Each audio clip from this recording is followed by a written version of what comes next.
Raquel is here. Hello, hello, hello, and welcome, welcome, welcome. Happy Friday to each and every one. Thank God for another blessed Friday. Thank you all for being here with us, Baron and Anne All Marie. right. So we are your hosts tonight, as usual. Happy Friday to those in television land. Happy Friday to our silent viewers.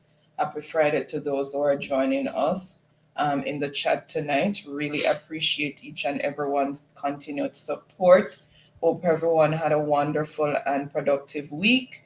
And as usual, looking forward to a wonderful and restive weekend. So, tonight, the topic is petty politics, lies, racism, and corruption, the new laws in Parliament. Welcome to everyone in the chat. I see Sunshine, happy Friday. Bless Truck yourself, Life, happy sunshine. Friday. Thank you so much for your continued support. Lanika, welcome, welcome. Happy Friday. And also Raquel, welcome, happy Friday. Really appreciate each and every one. And as you guys join us, I will monitor the chat and try to welcome everyone as you come in. So, without any delays, because I still have to do housekeeping each time, I'm just gonna hand over to Baron, and then he will start with his discussion and All get the right. program going. Thank you, wifey, as always. Greasing the floor.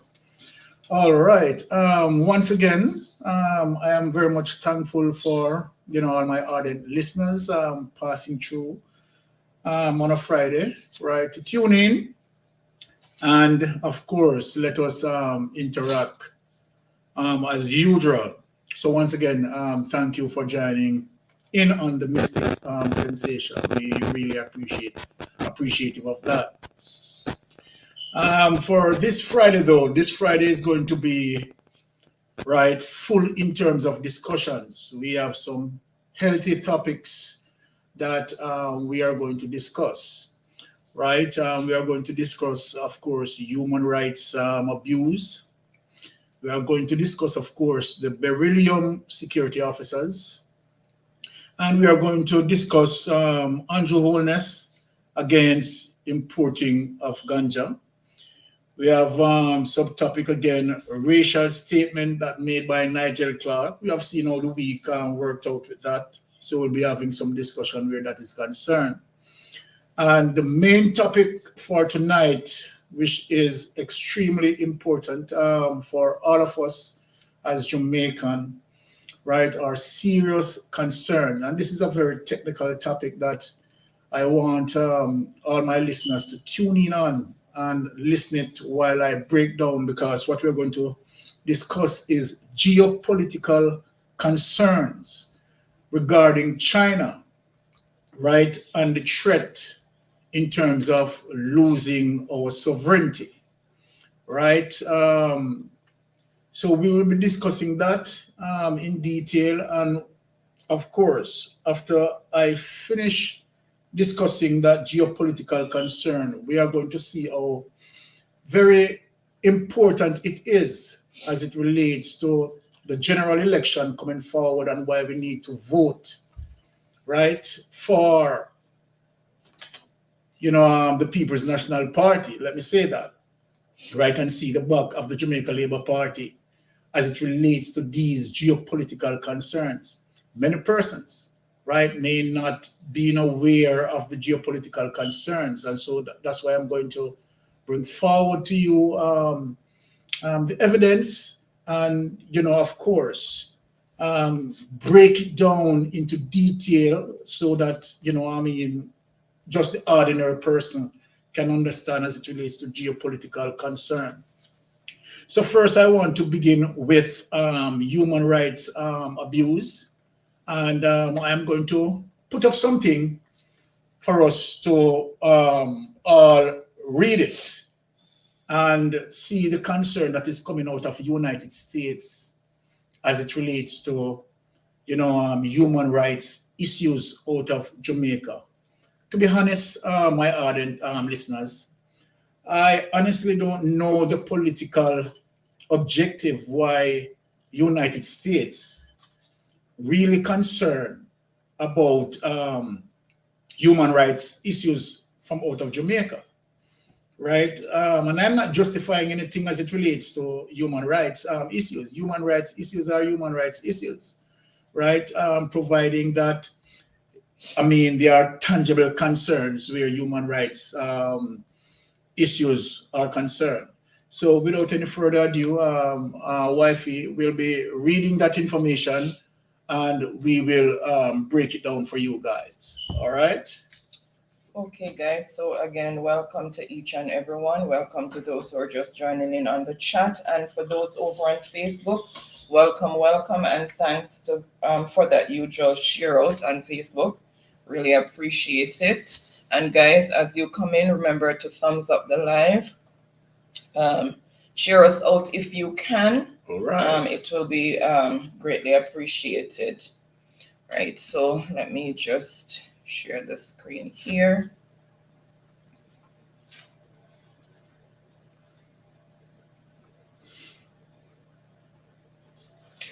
Okay, guys, so I'll just be reading from a portion of the article that was in the Jamaica Gleaner. So that's from the Gleaner, and it's dated March 22nd, 2023, and it's on human rights.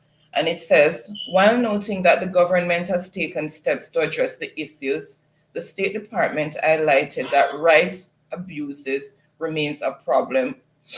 The United States continues to raise concern about human rights abuses in Jamaica, citing the need for stronger actions. While noting that the government, sorry, I read that already from the caption. These and other issues were highlighted in the latest human rights report on Jamaica produced by the U.S. Department of State, which was published on March 20th. The State Department argues that civilian authorities at times did not maintain effective control over the security forces. It highlighted that there were reports of members of the security forces committing abuses in 2022. Significant human rights issues included credible reports of unlawful and arbitrary killing by government security forces, cruel, inhuman, or degrading treatment by the government, harsh and life-threatening conditions in prisons and detention facilities, arbitrary arrest and detention, serious government corruption, lack of investigation of and accountability for gender-based violence, and the existence of a law criminalizing consensual same-sex sexual conduct between adults, although the government did not enforce the law during the year, states the report. The government did acknowledge that the Jamaican government took some steps to investigate and prosecute officials who committed human rights abuses. Nonetheless, it states that there were credible reports that some officials alleged to have committed human rights abuses were not subject to full and swift accountability. Meanwhile, on the issue of corruption, the State Department argues that the government did not effectively implement the law to combat the problem. There were numerous credible allegations of government corruption, including by officials who sometimes engage in corrupt practices with impunity, according to the media report and government audits. And they go on to highlight and break it down into different sections, but we'll just stop there. Okay, all right. So as it relates to us here, Mystic Sensation, and you having to hear their concern, my thing with this is that as it relates to that concern coming from United States, right, human rights issue, my thing about it is I find it really hypocritical, right? And I'm not saying that we don't have human rights issues in Jamaica, right? I'm not saying that our government doesn't, as according to them, based on their report, right? arbitrary killings. But when we look on United States, right, looking to our home and making this criticism, and where we have seen on public display, where we have a white police officer, and I have to go there. I have to go there. Where you have a white police officer have his knees knelt down into a black man's neck, right? And has that on display as if to say he has the right to abuse him. We have seen so many times, and I'm not trying to justify this, but it upset me as it relates to the hypocrisy, right, of it all. If you are going to identify, right, human rights abuses, okay, that's fine. But likewise, United States should look into the mirror and see where they have committed several human rights abuses against minority, particularly blacks. We have seen the United States criminal justice system outrightly displayed, right, the injustices through the court system. And even when it is that blatant, these corruptors have gotten away scot-free. We have seen it time and time and time again. So I am saying this, right? I really don't understand the reason why that has been pointed out. Straight up, but host, the difference is that action was taken against him and he's now in prison while our police operate almost with impunity. Well, guess what? What did it take for that? I am not talking about him personally, right? Because we know that action was taken against him, right, straight up. But we are seeing other incidents, right? We have seen where a man was placed into a wheelchair and being shot. Just think of it. What sort of danger could that person endanger, right? That police officer being into a wheelchair and being shot. We have seen, right, where a black man stopped for a simple traffic offense, and end up being shot more than 9 times in the back. So then I am not trying to justify our situation. Our situation indeed, and I am admitting that, right? That sometimes our police officers act with impunity and they're supposed to be dealt with accordingly, right? But we have seen that particularly if black people, right, when they face certain situation in the United States, they have to go on the march. They have to go on, aggressive marching to get the result that they truly deserve in terms of human rights abuse. And if we are to be fair, I am saying that I have nothing wrong in terms of identify human rights abuse and call it out as it is. And for the police officers who involve, right, in arbitrary execution and so forth, because a police officer, right, whether in Jamaica, whether in the United States or any part of the world, should not be judge, jury, and executioner. A police officers must carry out their duty accordingly to the law. And we are seeing time and time, the only thing that I'm saying as it relates to this report, that I think that we could reach equilibrium if the United States really look inside of the United States criminal justice system and see where it even equally and worse having situation of human rights abuses against minority people. And that is the truth of the matter. That is the solid truth. Now, having said that, right, I am saying that when we have the human rights situation in Jamaica, we are to call it out. Human rights abuse are human rights abuse, and we're supposed to deal with it accordingly. So I'm not giving any justification for that. All right. So that is for that as it relates to that documentation. Now, my hardened listeners, 2 weeks ago, to be exact, we have seen a situation with the Beryllium security officers, right? And my wife said 3 weeks ago, right?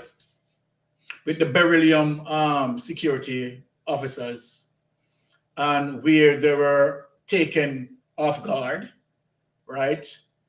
And we know the result of that. Now, within 3 weeks, we have another attack.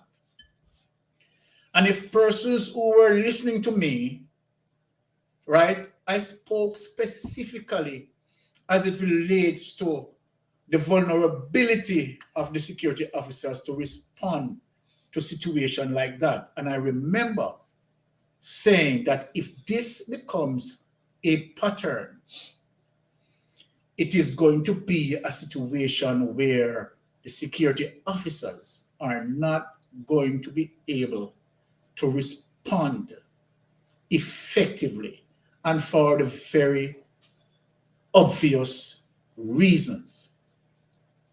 I look on the security guards' weaponry and realize that these weapons that the security officers are carrying are conventional weapons as it relates to modern weapons, as it relates to the AR-15 and the M16.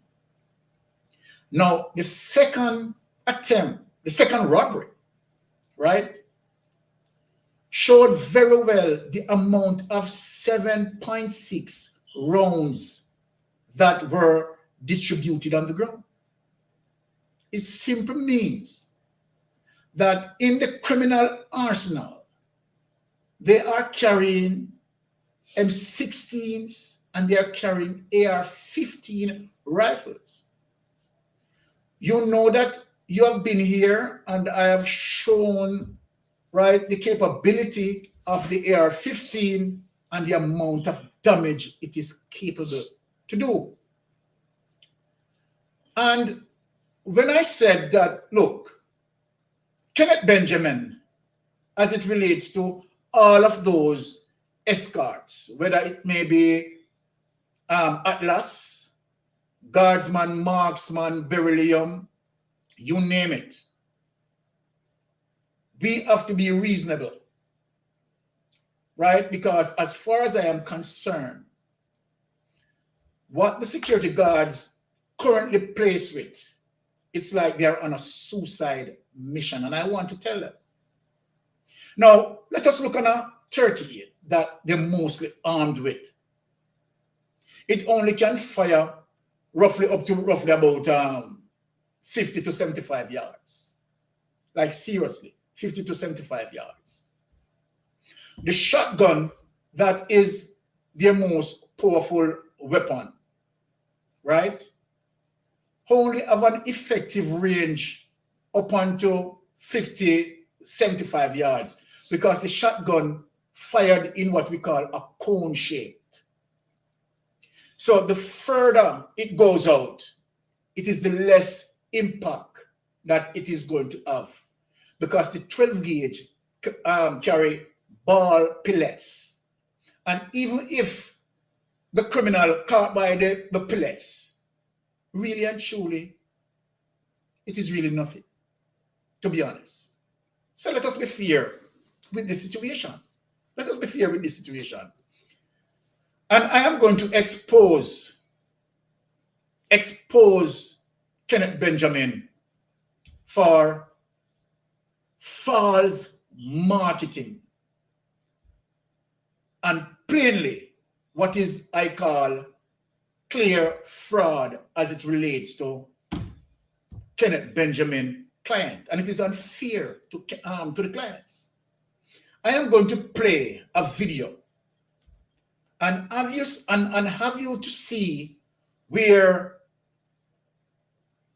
Guardsman, Kenneth Benjamin Company is advertising, right, what we call metaverse technology, that including sophisticated surveillance, that included AI, artificial intelligence, that including, right, all these sophistication as it relates to combating and giving client the reason why they need to contract them. And so then when you sell a message like that, Mr. Kenneth Benjamin, and really and truly, you do not have those technology, right? Because if you did have that technology, the criminals would have been found. You have displayed that you have effective drones as it relates to your metaverse, right? Technology. And where you can map a situation, penetrate a building, right, with each sensor, and where you can see, right, actual persons moving as it relates to body heat technology. All of these that you said you have. And so then the client buy into something like this, and then, oops, 2 robberies upon your security forces, and they can't defend themselves. You have no surveillance to track the criminals leaving the scene. So your metaverse is a lie that you sell to the client, and you should be sued. You should be sued. So I'm going to play it to the people and show the people the gross lie that you package them and sell them. So without any further ado, play it, honey. Okay, welcome to those who are just joining. Really appreciate each and every one. Happy Friday. Bless up, everyone. Thank you so much for joining us and for inviting us into your home virtually. Let me just share that screen there. 1 sec. Okay, so this is Godman sophisticated metaverse that they lied about, that they have, right? So people, look. Standing on years of experience with unmatched technical prowess and the unbending belief in the right of safety for all. But that safety faces new threats every day, threats that require innovation-led integrated solutions, initiating a new dimension of security. Artificial intelligence software to take cameras to the next level, enabling maximum surveillance through license plate, facial, weapon and object recognition, location detection, and crowd counting. Using the power of AI technology and our highly trained security officers, G-Force provides 24-hour threat detection with targeted response times and direction. When your cameras know exactly what to look for, it makes threat detection far more effective, minimizing human error or bias. G-Scope allows our central station to get real-time visual verification at the time of an alarm through client security cameras to see what caused it, allowing us to issue the appropriate response to each situation. You have valuable items and people you want to protect. iProtect gives you smart solutions to monitor and secure every inch of your space, whether you are near or miles across the world. Plus, automated control over lights, temperature, door locks, and live 1080p video and audio directly through the mobile app.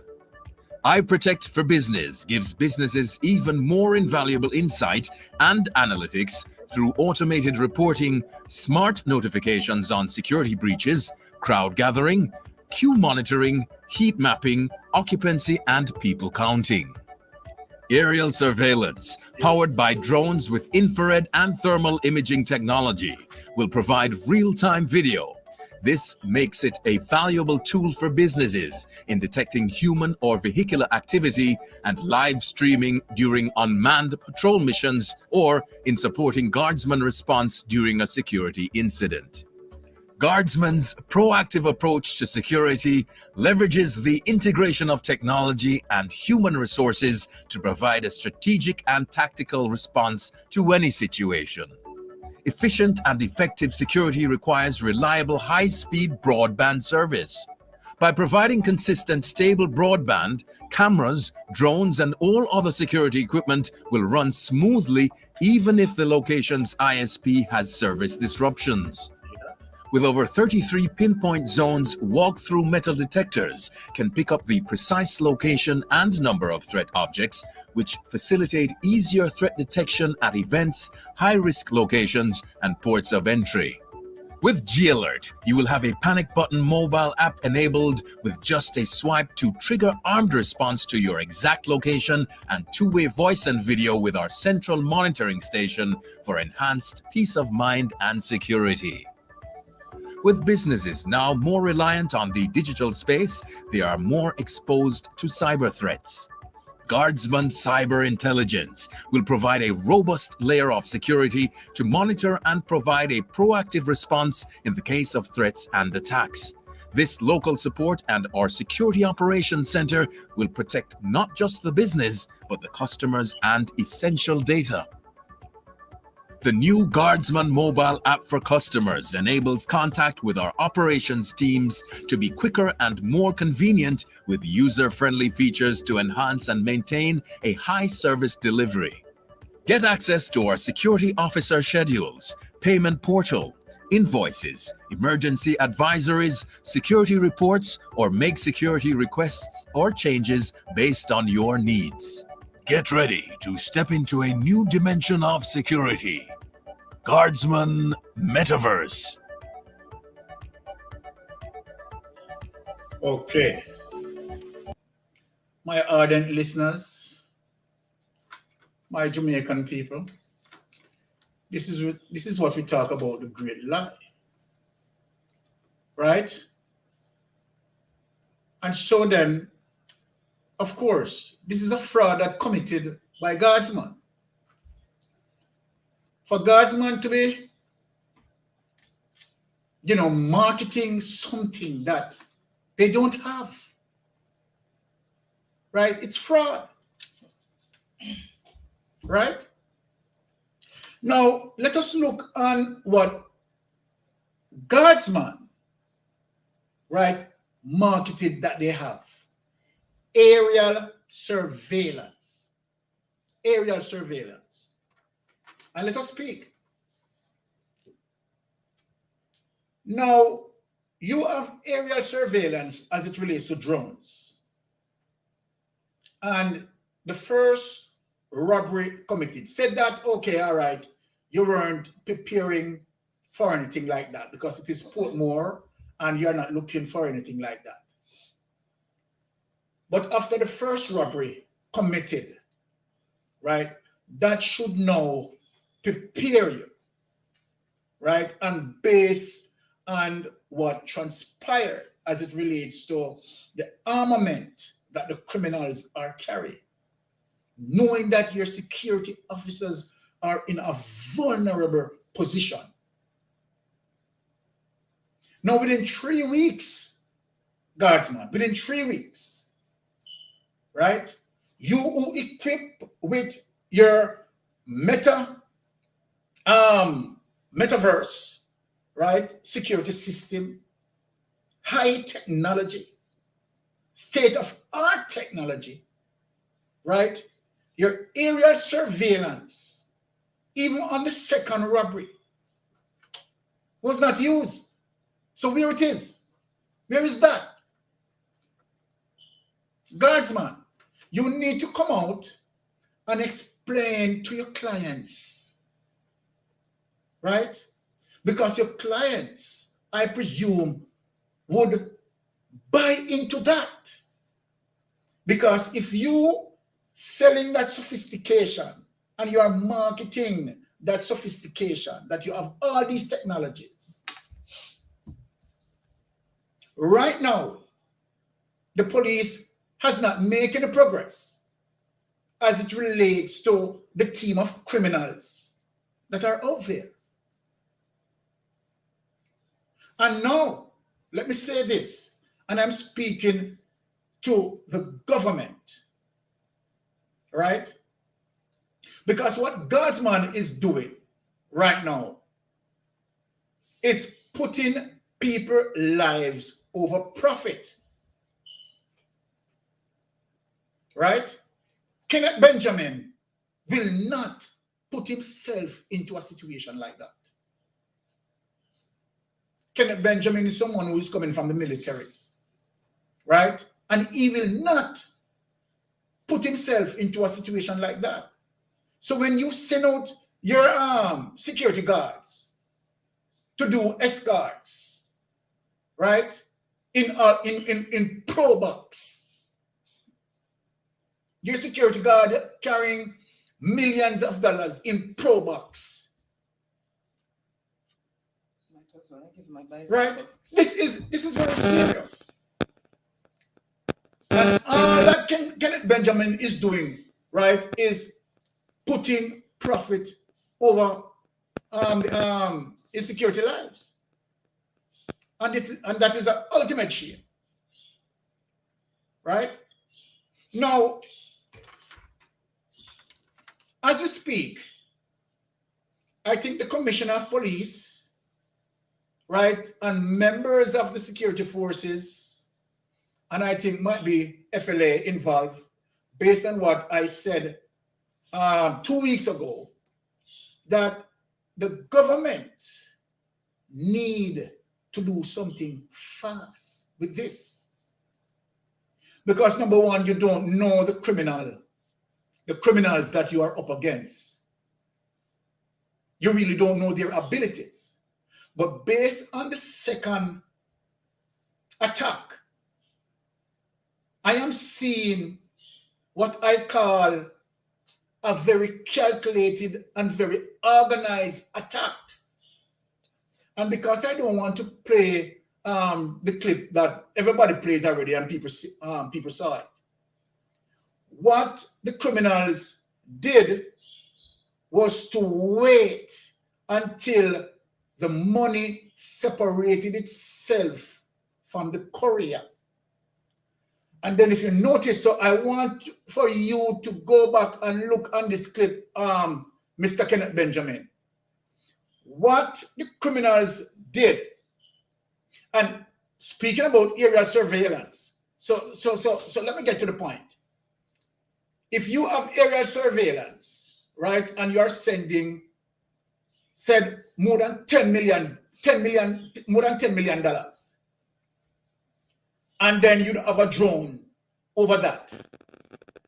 The drone, even after the action, the drone could able, right, to follow the vehicle based on what you sold, based on what we are just seeing in the metaverse, the package that you sold, could able to know, to track, you understand, the criminal, even when they leave, even when they came out of both cars, right, and went into another vehicle, right? The drones could be able now to track them, have communication to the past and communication to the police, and they would be caught easy. So we caught you into a lie, a very serious lie, that you have sold your client something that you don't have, and exposing exposing the security lives. They are not being protected because you have nothing, Mr. Kenneth Benjamin. What you sold to your client to get those contracts is a big bag of lies, and you should be sued, right? For misleading your clients. If you were here in Canada and you have done something like that, you'd have been sued, right? Because you are advertising a product that you don't have. You're misleading. You have misled your clients. And that is an uttermost shame on you, right? Now, I spoke about, right, the balancing arms as it relates to the gunmen carrying M16 and AR-15 rifles. And I heard, what is his name? Let me get his name. Lieutenant George Overton, right, in an interview saying that he doesn't see the need to equally arm the security officers with M16 and AR-15, right? Because it is not safe. What utter nonsense is that? So then you are saying that you prefer to have your security officers being vulnerable, at a disadvantage, taking bullets from AR-15 while they have 38 special and 38 slug and shotgun, bird gun, and you don't see the wisdom in equally arm these men. So then, let me warn you, as I warned you 2 weeks ago, and I'm going to warn you again. These set of men, I don't think that they finished. And now you know that, okay, the hostility from these men are now becoming consistent. You have seen the pattern. That mega verse that you claim that you have, the technology that you have, are you not going to use it? I know, to be reasonable with you, let me be reasonable with you and let the people, and let me just reason with my listeners and let them understand. I know that obviously you cannot equip them with M16 and AR-15 without, right, it passed through a process as it relates to FLA, as it relates to the government doing something fast, right, to change the policy where that is concerned. But you have to move fast, right? You have to move fast. No, number one, you don't know where these men are going to attack.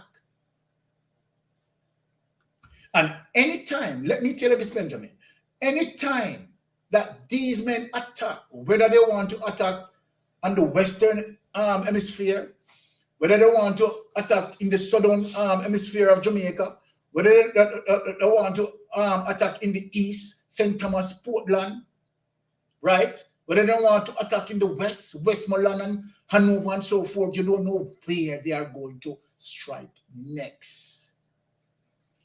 Right? So then, if you're planning to get the sort of megaverse, the lie that you sold to your client, I would advise you to get it very quick. And so then if you have aerial drones, right? And at least you can tag along, giving communication and assist the police in getting them, because you sold that lie. You sold that lie. Right? So where is all of that you have marketed, that you have winning all those contracts? Winning all those contracts. Right? And having security, having your security officers placed in vehicles that has nothing to do with armor protection from these security officers. It's a disgrace. It's a disgrace. Right? And let me speak to the security guards for who still want to do their escort. You are risking your life, sir and madam. You are risking your life, right? Because there is no way that you can combat these persons that arm with AR-15 and M16. These weapons are capable to go up to 3 miles in range as it relates to the sort of caliber that they are firing. So I want the government to get this, right? And this is now creating panic. The Commissioner of Police needs to come out on this and answer about this. The Minister of National Security needs to come out and speak on this. This is an attack on the banking system. This is an attack on the banking system. And so then this is a national crisis, but it appears as if it is just it's just a little robbery that takes place, and it's okay. To be honest, I have not heard no form of public communication from the Commissioner of Police regarding this matter. And yet we are paying the Commissioner of Police $18 million to do what? We have a Minister of National Security. A situation like this is a national crisis, and nothing coming from the Minister of National Security. I have not heard anything from the Commissioner. If they have spoken about it, to be honest, right, I have not heard it, right? So I am yet to in receipt of such information, right, coming from them. But Guardsman, right, Kenneth Benjamin, you need to do much better than this, than having false advertisement, right, advertising things that you don't have and have no ability, right, to defend those security. There it is, where now these criminals are exposing your courier service, right, to show that they are extremely vulnerable, extremely vulnerable. One of the things that you don't even know, and I'm just saying, I'm not saying that it is.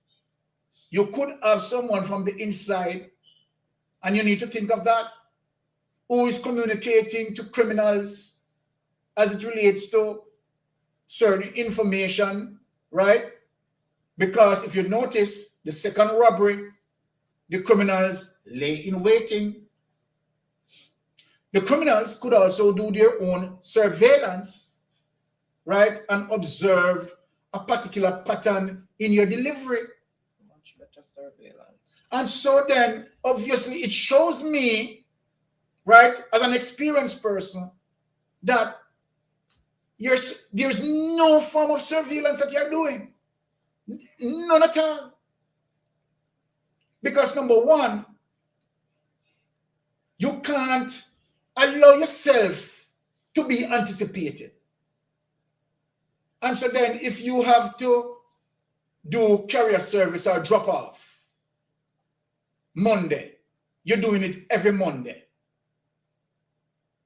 And so then if someone observing you that, okay, all right, drop off done every Monday at between the period of 9 and 10, you understand? That's easy. That's easy for criminals who have that sort of intention, right? To know that, right? Or if you are changing the times, then now for them to sit, right, in a waiting, even when you're changing the schedule, might you don't want to think that, okay, might be they are getting inside information because you're changing the schedule. It is not like you have a set pattern. And I would be surprised to know that, okay, all right, you have a set pattern in doing that, particularly under the circumstances that you found yourself in, right? So then this is a situation that needs to be fixed I mean, urgently, like yesterday. That needs to be fixed. So that is what we have for Beryllium. I am not going to stress any further on it. It is what it is. And it is just for God's man to take my warning. Either you're going to, equally make your security armed with the necessary weapon to ward off such attack, right? And so that the criminals can be aware that, okay, security are being armed now with AR-15 and M16, so their advantage has been reduced. It is 50-50, right? And you have surveillance with that. You have other detail that accompanied those vehicles. But knowing how guardsmen operate, you understand, some of you who own security companies don't even want to pay the security guards, right? The way they are to be paid. What sense you are going to make all those necessary and those technologies and all that you have displayed, right? Because I mean, you're just sucking the profit and exposing, you understand, the persons. I hope the security guards can look and assess their situation and realize that what you are putting them in is what we call a death trap. As plain, as simple as that. It is for the security guards to be wise up. Well, Benjamin, might as well you take the money and go and deliver it yourself. Right? That's what you need to do. You take the money, you and your directors, them take the money, you go and deliver it yourself. And then if you have that situation, you know how to deal with it. All right? So that is what we have there for Beryllium. Once again, my true ardent listeners, right? We are going to touch the next topic. As we go into the topic tonight, we're going to get into more interesting topic. Now, what we are going to go next is Andrew Holness against importing of ganja. Now, people, before me even play the clip, I'm going to see it. It reached a point now where I have to just speak as it relates to Andrew. Bless up, Tara, that Andrew Holness at this point, to the fact that he's losing drastically, he's losing grounds in the poll. He will say about anything, right, to stay relevant. But we know now that all that we are getting from Andrew is a big promise. 7 years of Andrew is fully understood. 7 years of Andrew Holness has been fully understood. We know the modus operandi of Andrew Holness. What he says, he will do the opposite. We know for sure. We know the repeated lies, right, that Andrew Holness himself told, right? So then we are going to just play that clip, right, and no, this is Andrew Holness administration, right? This is Andrew Holness government. And Andrew Holness, under Andrew Holness administration, Andrew Holness government, right, had already made preparation in law and policies to import ganja from Canada, right? And we know that is a fact. And so then it rumbled a lot of Jamaican farmers. Now, I want to speak something on that and how unfair the situation is. Because God, He knows that you have a lot of, and I'm talking about the days when ganja, illegal, and all of the obstacles that some poor black man have to hide and plant the ganja, you understand, and make it becomes a livelihood and struggle between them and the criminal justice system. How many locking up? How many times their farm have been burnt down? Right? I mean, years of history of the criminal justice system pushing against ganja farmers. Now, at the opportune time, that those men who were criminalized on the farm, none of those men are getting the chance, you understand, to become a truthful player to benefit from years of suppression from the criminal justice system. And this is something that I can't understand. That the people, some of the people who used to go against those persons and eat out against those persons want now to be a player in it. Want to be a player in it. Think of it, people. And what Andrew Holness government did is to shove out all of those people. Shove out all of those people. And to prove my point, I know that within the prison system, you have several farmers who have been locked up during that time. Right? During prohibition. All of those men who farm and have to be run up and down and suppressed by the criminal justice system. Not one of those men,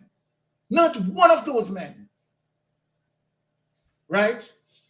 Where this government conscience played upon him and said, no man, this is Mikey who, when ganja was in prohibition, you understand, him suffer. Because we burned down much plantation for him, you understand, and him hide and him this and him do that, him go through all the pangs of hell from the criminal justice system when ganja was in prohibition. But now, right, that prohibition lifted, none of these men who were players, right, have been considered. People, just think what I'm saying. None of these men have been considered. And who have been considered? The men in the echelon of society. You understand what I said? The hierarchies of society who used to once fight against it. They have fought against it. And no, they want to benefit from. But people, I just give that little spice to show you know Andrew Holness after his administration, to tell you how hypocritical this man is. His administration, right, agreed as it relates of policies or whatever laws to import ganja from Canada. This is what Andrew Holness is saying, and this is one of the reasons why he cannot be trusted. Listen to Andrew Holness now. Before I play the clip, Baron, Teacher P is pointing out something. Oh, all right, Teacher P. Sorry, I didn't see that, Teacher P. But I'm just putting it up for you. Okay. So although you're talking about something else, still going to put it out there that teachers did not get any salary for March yet.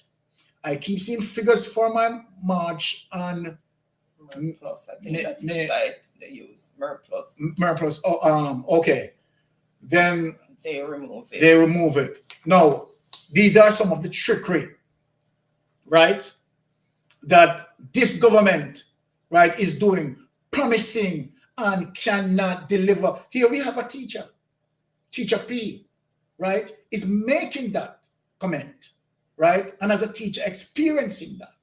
So even what being promised, they are not delivering on it. This is a teacher in the chat. This is a teacher stating that. Put in our time and right? get I paid. think the government is pranking the Jamaican teacher this month end. Year ago, you have it from Teacher P. As a teacher in the chat, you are hearing that, right? So you are hearing a first-hand knowledge there. Thank you, Teacher P, right, for disseminating that information. Is just to show you the trickery. You understand, of this government cannot be trusted. But people, wait until I touch geopolitical concerns. And I'm going to open people's eyes. And I want you to give me the chance, right, to detail geopolitical concerns for you, and you're going to be surprised. All right.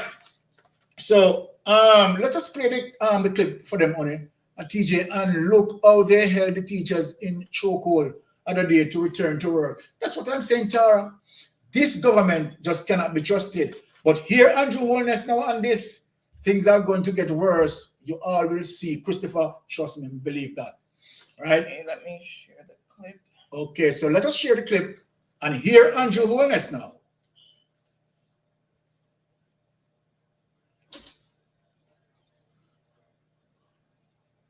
To Primetime News, and a special welcome if you're watching on onespotmedia.com. Ensure the situation is corrected. Following weeks of public outrage over news that Jamaica imported ganja from Canada, the Prime Minister has indicated that no such thing is to happen in Jamaica. In citing his agreement with the public outrage, Andrew Holness said much more will be done for the development of the ganja industry, which he says has great potential. Giovanni Dennis has a report. I agree with everyone who is upset about the importation of ganja from Canada. Prime Minister Andrew Holness during his budget presentation in Gordon House on Thursday. It follows weeks of public outrage at news that the Cannabis Licensing Authority, CLA, approved a company to import 140 kilograms or 308 pounds of ganja for research. Mr. Holness revealed he's instructed Industry Minister Aubin Hill to correct that. I said to the minister, ensure that that situation is corrected. The minister may not be at fault, but he is responsible. He says there's a lesson coming out of this situation for the government and for Jamaica. One of the things that it has taught us is that, this industry, we need to pay special attention to it. It has great potential. And, Madam Speaker, yes, the legal rules and the conventions place restrictions on it, but more needs to be done for the development of the cannabis industry. Special effort, the Prime Minister stressed, will be made to elevate the Jamaican ganja product so that we don't need to even consider importing from any other country. Whatever strains and special strains they can be grown right here. Following the Prime Minister's comments, spokesman on industry Anthony Hilton said the government's importation policy needs to be clarified. Critics, including Mr. Hilton, have argued that the CLA's decision came against the background of local players encountering roadblocks in accessing the Canadian market. At a parliamentary committee on March 1, Hill defended the CLA's decision and said he was not aware of any impediments to local stakeholders. The CLA has said the import authorization was done in keeping with the designated regulations.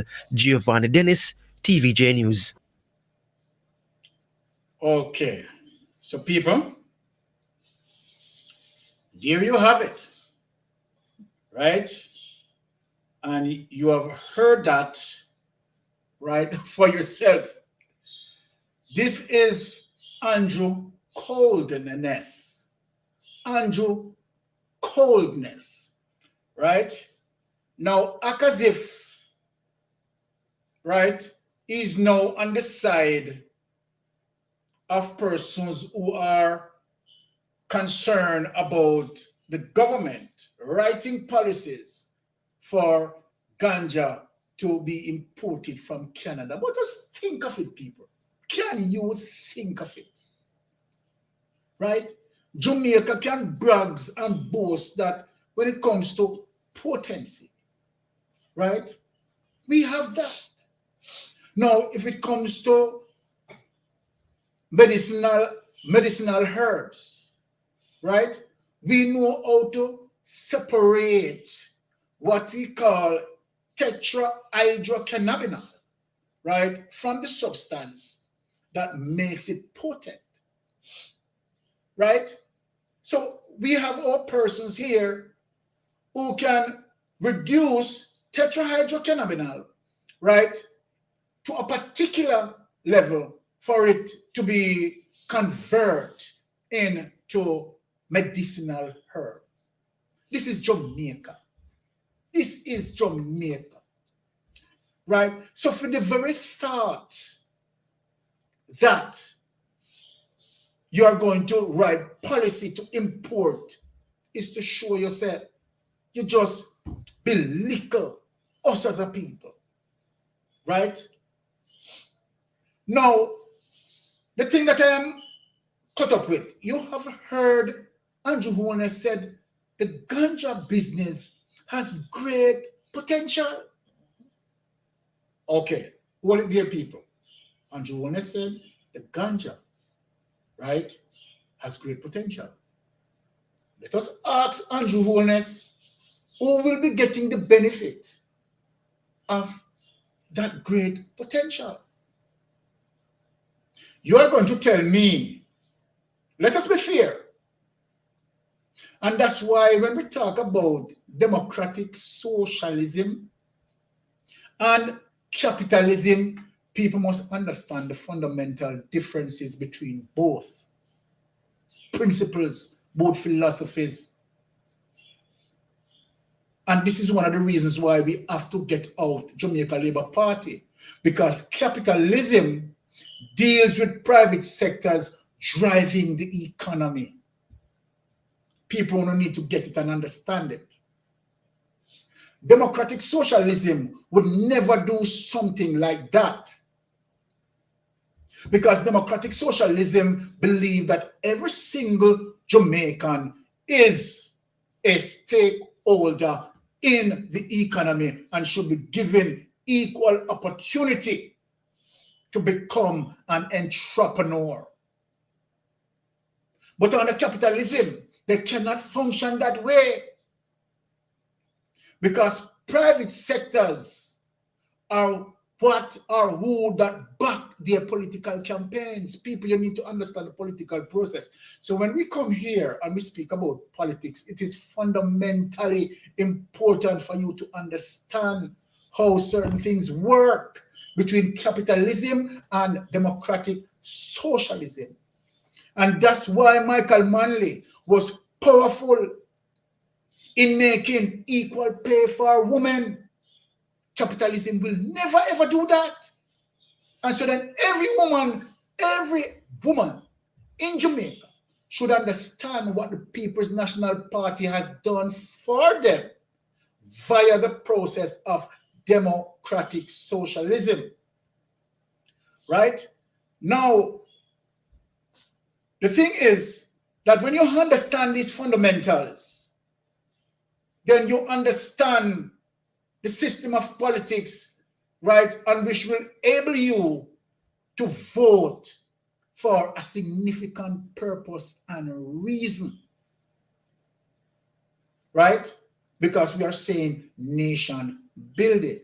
Anyway, because I want to go into my geopolitical concerns, I am just going to move through the topic of, Nigel Clark. I'm going to get to Mr. Nigel Clark, and I want to remind Mr. Nigel Clark. I know that Mr. Nigel Clark is my well-learned friend. You understand? And so then I want to, you have that clip on it to play? Before I play that clip, I want to speak on something as it relates to Nigel Clark and remind him something.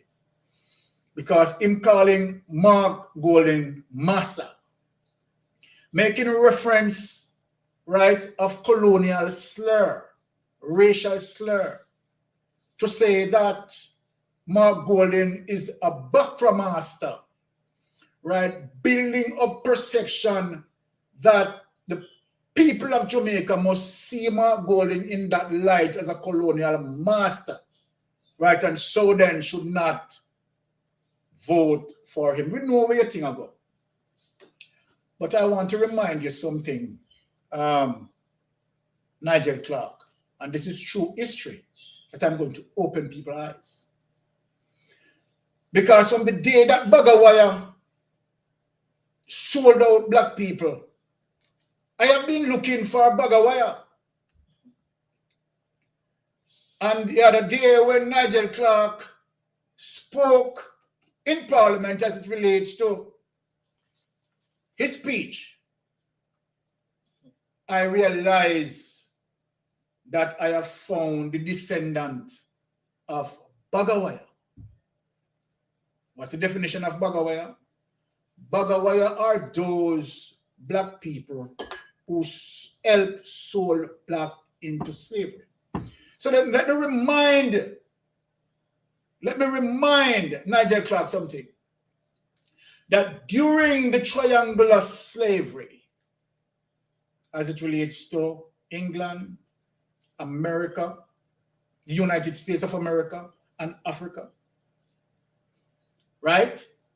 During the triangular slave trading from Africa, you have blacks that aid, right, to sell blacks, capture blacks, and sold blacks in slavery. This is true.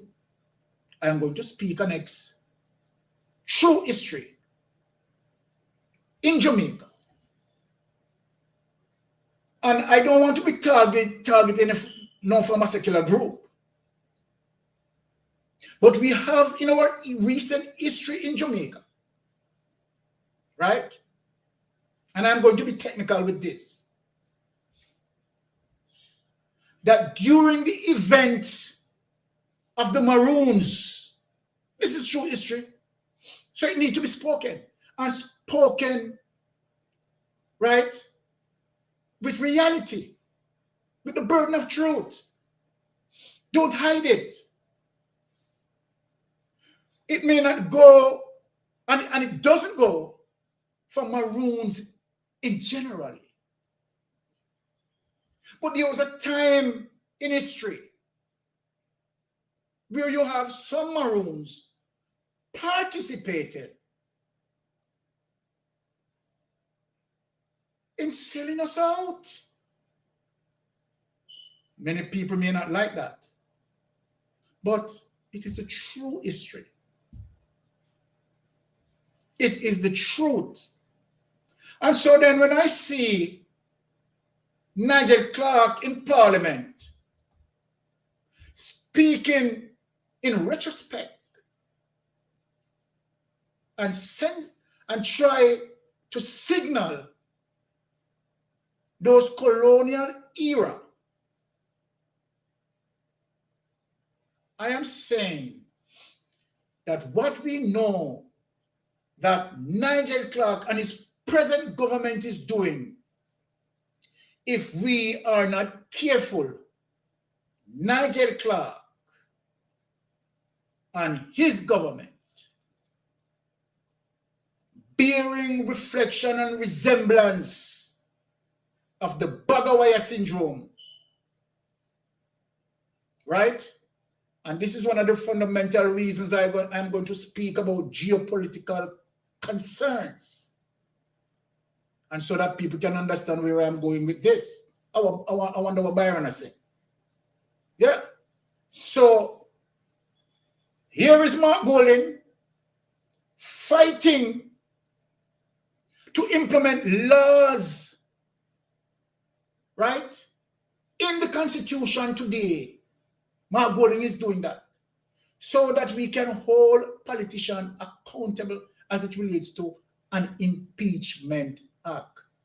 This is the man that Nigel Clark is calling Massa. This is the man that Nigel Clark is calling Massa. I am going to hold that thought there that thought process there until I get into geopolitical affairs. So let us play the clip with Nigel Clark.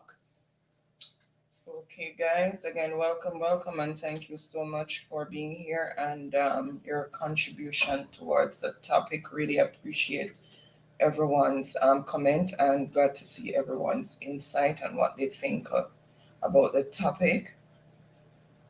All right, let me just share the screen here.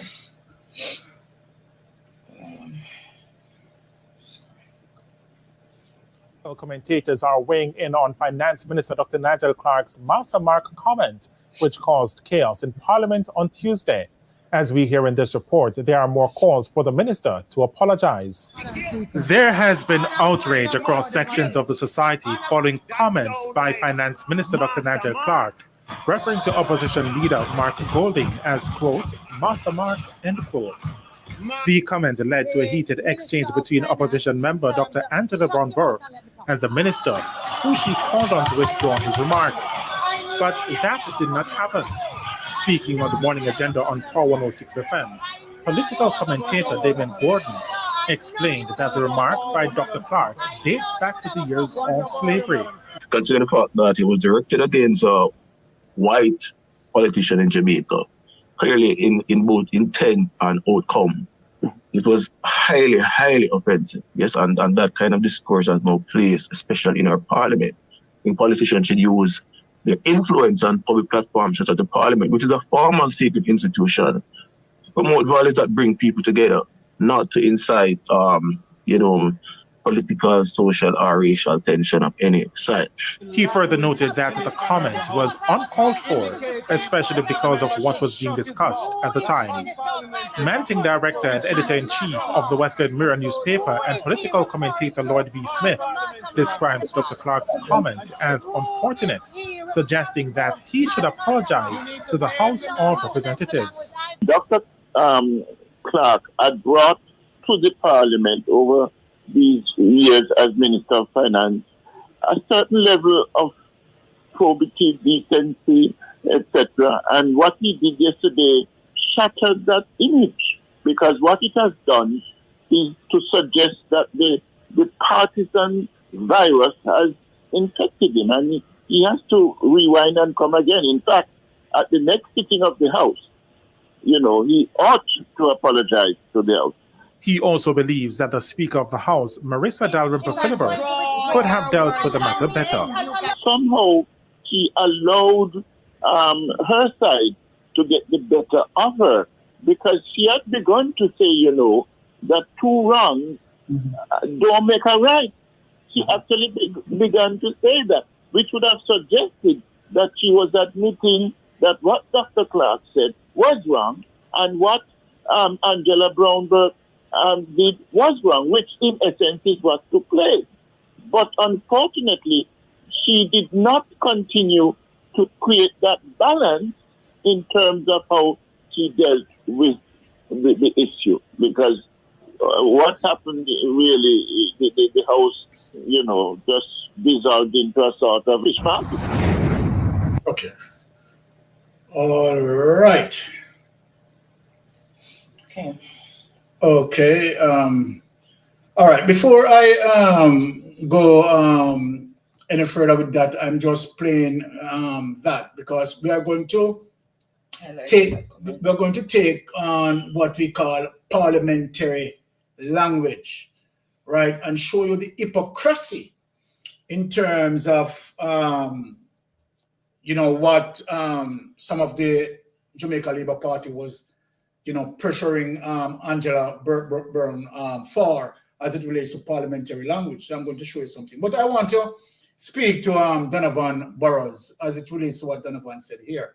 And I want to say, Donovan, I respect your comment, but I beg to differ a little, and I'm going to explain to you why I differ as it relates to your comment. You said, do you believe that what Clark said means a damn to any black man or white man in the world? Jamaica, stop hype yourself. White man don't give a damn. Okay. One of the first thing I want to say, Donovan, I think that is a little bit broad of a brush in terms of a wide generalization, right? Because it seems as if you're saying that all white men, right, think the same. And I don't believe that is true, right? I think that you're saying that, okay, from once a person is white, the person has a concept about black. But let me just remind you some history, Donovan. If you have gone through history as it relates to, Caribbean history, American history, you will learn about a man by the name of William Wilberforce. And William Wilberforce was a white man who, he fought hard for the liberation of black men. And not only William Wilberforce, if you Google right now, as it relates to white men who fought hard for us, right? Trust me. Now, as I said that, right? You have many white people during colonization, right? Never agreed with it. So then, and this is something, Donovan, that you can research for yourself, right? And understand, of course, you have white men, colonizers who were vicious, no doubt about that. But equally, Donovan, I will tell you this, that you have black men, even today, right? Still vicious. You have black men in Africa who are cutting off the breasts of women. Think of what I'm saying to you. Think. You have black people who have done some atrocities. You have Boko Haram. If you didn't know about him, capturing how many school girls, cut ladies' breasts. So then we must understand that whether black, white, pink, or purple, or whatever race you are to be dealt with as it relates to your personal character and not generalize. Right? It is not every black man think the same. It's not every white man think the same. Not every Chinese man think the same. Right? And it is an ultimate wrong if you are going to generalize saying white men are evil, because that is not true. Right? So I just want to leave it there. All right? Sharon said the boy Nigel Clark no pay the teacher them money, so the teachers might go on strike next week. CM say go Sharon. Right? Now, let me play another clip as they are talking about, right, this sort of parliamentary language as where policies defined in parliament, right, or respectively that you are to speak while you're in parliament. But let me show you the hypocrisy of the Jamaica Labour Party. Full of hypocrites. Jamaica Labour Party full of hypocrites. So let me play this clip and let you hear. This is actually worse than what Angela Brownberg, you understand, spoke about. And Angela Brownberg did not speak anything disrespectful. He was only correcting Nigel Clark as it relates to Nigel Clark comments. So I am telling you the gross hypocrisy. So play the clip, and without any further ado, listen to this, people. Okay.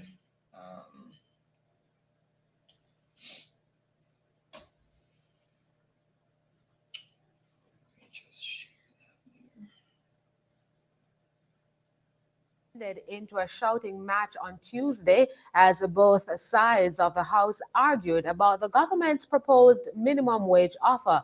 However, things got heated when controversial Member of Parliament for St.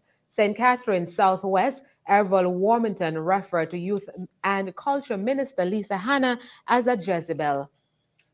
The copy that I got from him, it said, Mr. Speaker, it is indeed a pleasure for me to be afforded. It says a pleasure for me. He said he used the word pleasure.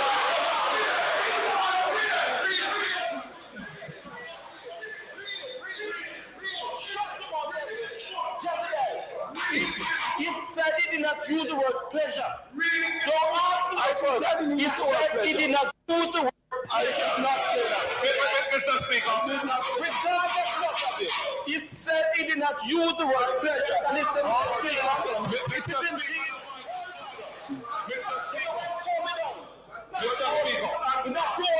Mr. Speaker, Mr. Speaker, I am. Just a moment, please. Will you please open your copy? Deputy Speaker of the House, Mr. Lloyd B. Smith, called on Mr. Warmington to withdraw his comments. Mr. Warmington. Mr. Speaker, it really is unfortunate that you called a member of this House Jezebel. I'm asking that you retract. Mr. Speaker, I withdraw that word, but allow me to read the sentence here. The statement is here, and everybody can read it. But they can't say the member of this lady house when they say that it's here. Is the minister, is the member wrong? Was the member incorrect when you said this? Mr. Warmington, this document pleasure for you to protect Mr. Wage. That's what he said. He said that it's a pleasure for me to protect Wage. He said it's a pleasure for me to protect Mr. Wage. And said himself, if this continues, I am going to adjourn the House. Government member Luther Buchanan described Mr. Warmington. All right. People, you know the reason why I played that clip? The reason why I went into the archives and searched, right? And my wife found that clip, right? And said, but look here, honey. Now, Warmington, this they tried to correct Angela Brownberg about parliamentary language. People, we all heard. It is Warmington that who is called addressing a member of parliament as what? As Jezebel. Warmington is calling a member of parliament Jezebel. It's the very same Warmington who is correcting Angela Brownberg that Angela Brownberg must take back her statement by saying, shut up your mouth. So people now, Jamaican people, I want to put the two of them in the scale for me and weigh it. Shut up your mouth, weigh half pound. And Jezebel weigh about 20 pounds. Now 20 pounds, I was thinking the scale. You understand what I'm saying? Worse than what Angela Brownberg did, and Angela Brownberg did nothing more than correcting Nigel Clark to have some level of discipline. So you see the gross hypocrisy of the Jamaica Labour Party. So when I come here and speak, right, we speak, right, and give reference to what is out there in mainstream media, right? And so then it is not the views of Mystic Sensation, right? We have done our research, right? And we give you evidence, because when I come here, I want my ardent listeners to be educated, right? Because I don't want you to waste your time coming here on a Friday and you don't learn anything. Now, we are going to get into the main topic the main topic, which is so sweet and important. Let me read something. Minister Clark dig his own grave and buried himself. Say his changes to become the next PM is finished. Mr. Clark's political career is heading into Titanic ship, place of no return. So true, Delroy. 100% agree with you. Now, people, what we are going to talk about, geopolitical concerns as it relates to, right, Jamaica. But, you know, in definition, I want to give you what geopolitical concern is. And then I break it down for you in terms of, you know, detailed understanding of our status relating to geopolitical concerns where China is concerned. And are those concerns reasonable? To me, I will say yes, those are reasonable concerns. But if we are disciplined, then those concerns, right, we could change the course of such fate. And that's why I asked the question, is Jamaica losing its sovereignty to China? So let me tell you what geopolitical concern is, right? It's like business or any groups, such as in terrorist groups, right, try to reach their political goals by controlling geographic features of the world. And so then now I am going to speak, right? When we talk about geopolitics, there are two primary columns, right, of the geopolitical center. These two political columns are: one, autocracy; two, democracy. Now, when we look on the globe, let us split the globe in two: Eastern Hemisphere, Western Hemisphere.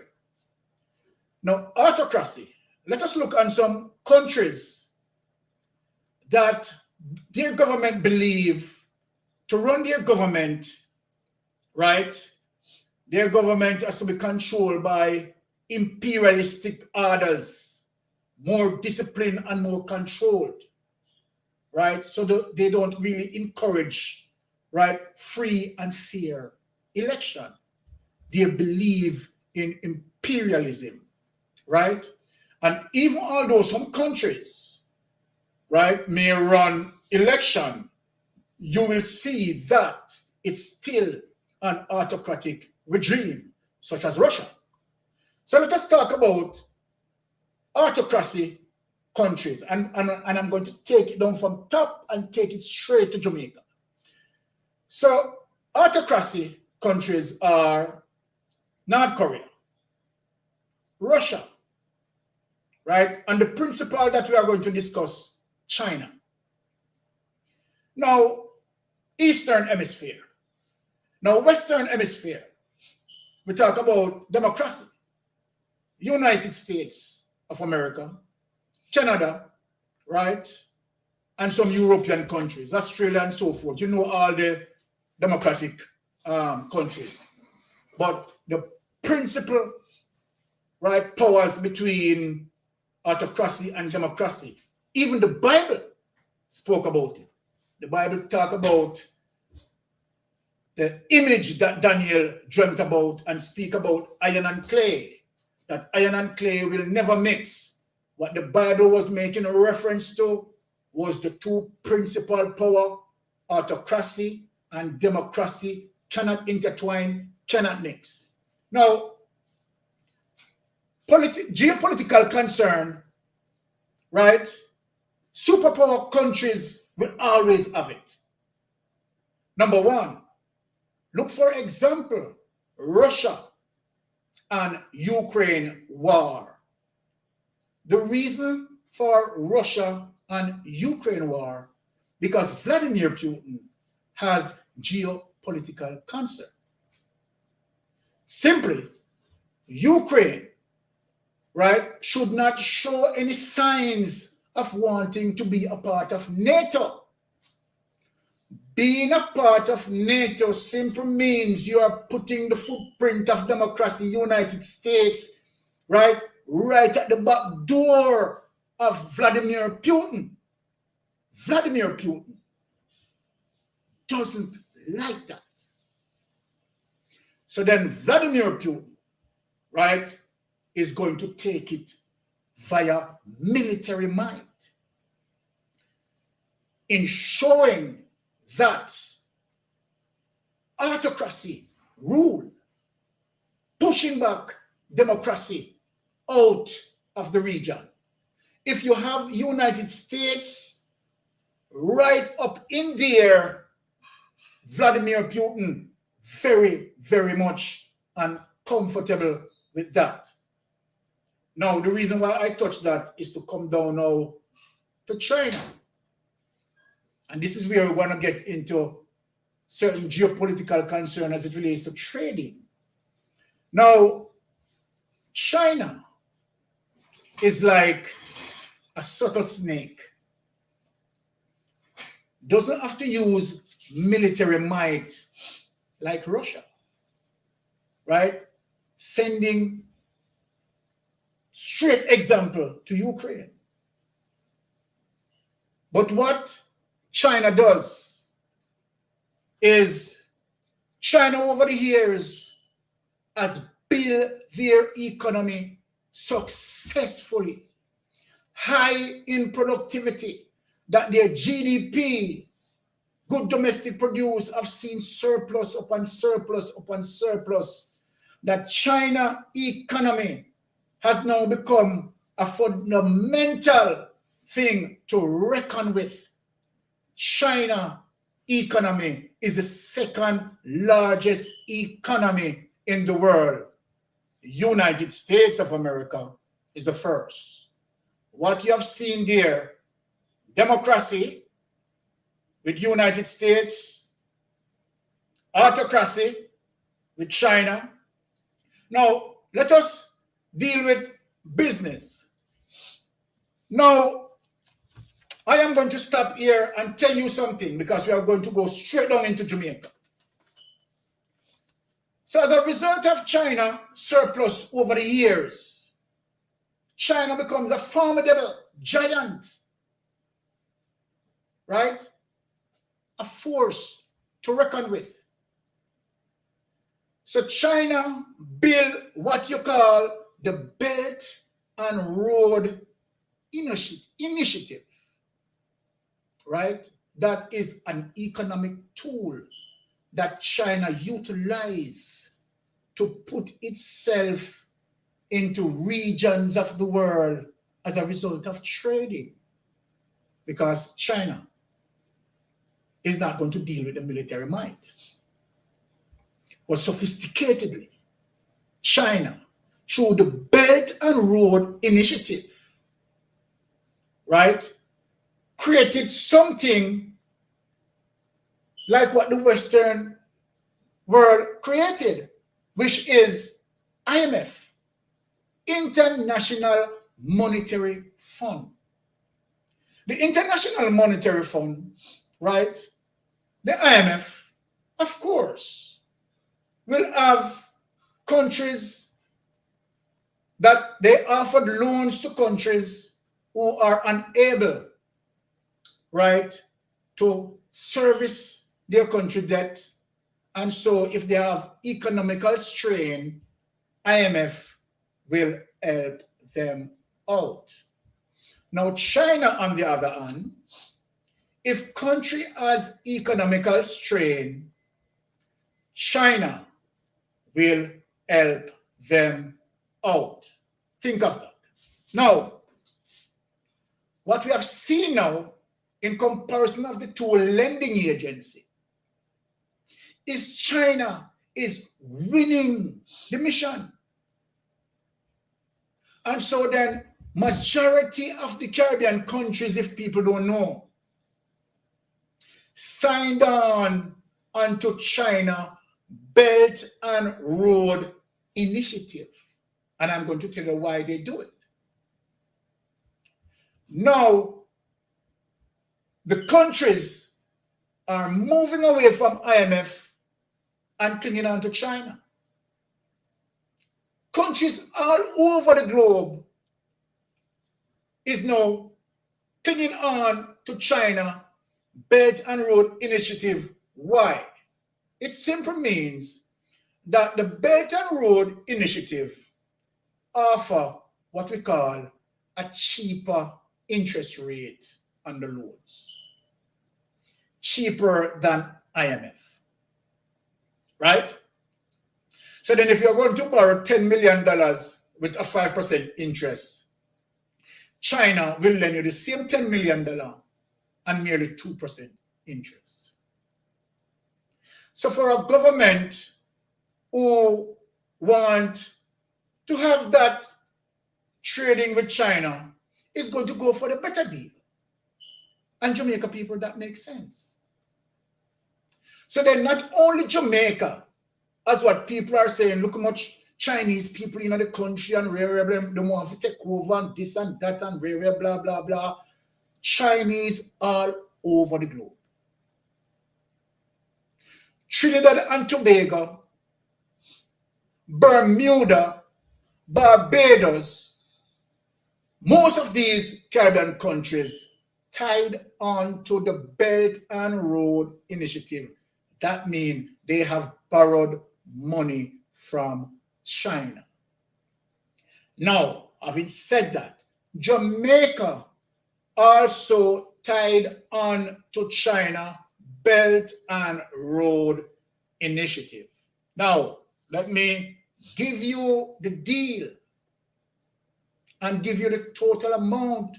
Might be the Jamaica Labour Party don't want to tell you. On this channel, you're going to hear it. Now, Jamaica indebted to China $3.16 billion US dollars. Let me repeat that. Jamaica indebted to China $3.16 billion. Jamaica also indebted to IMF $797 million US dollars. So the surplus of the borrowing, right, is from China. Now, the concerns as it relates to why we are serious with this general election. So I'll get down now into the details since me break it down for us as it relates to geopolitical concerns. So when people believe that, okay, Chinese in a Jamaica and they are going to take over Jamaica, Chinese, they're everywhere in the Caribbean.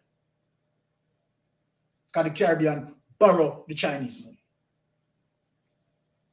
But, and so then, when you borrowed either from the IMF, because the IMF does the same thing. So there is nothing different than that China is doing as it relates to their Belt and Road Initiative. Any different from what the IMF is doing.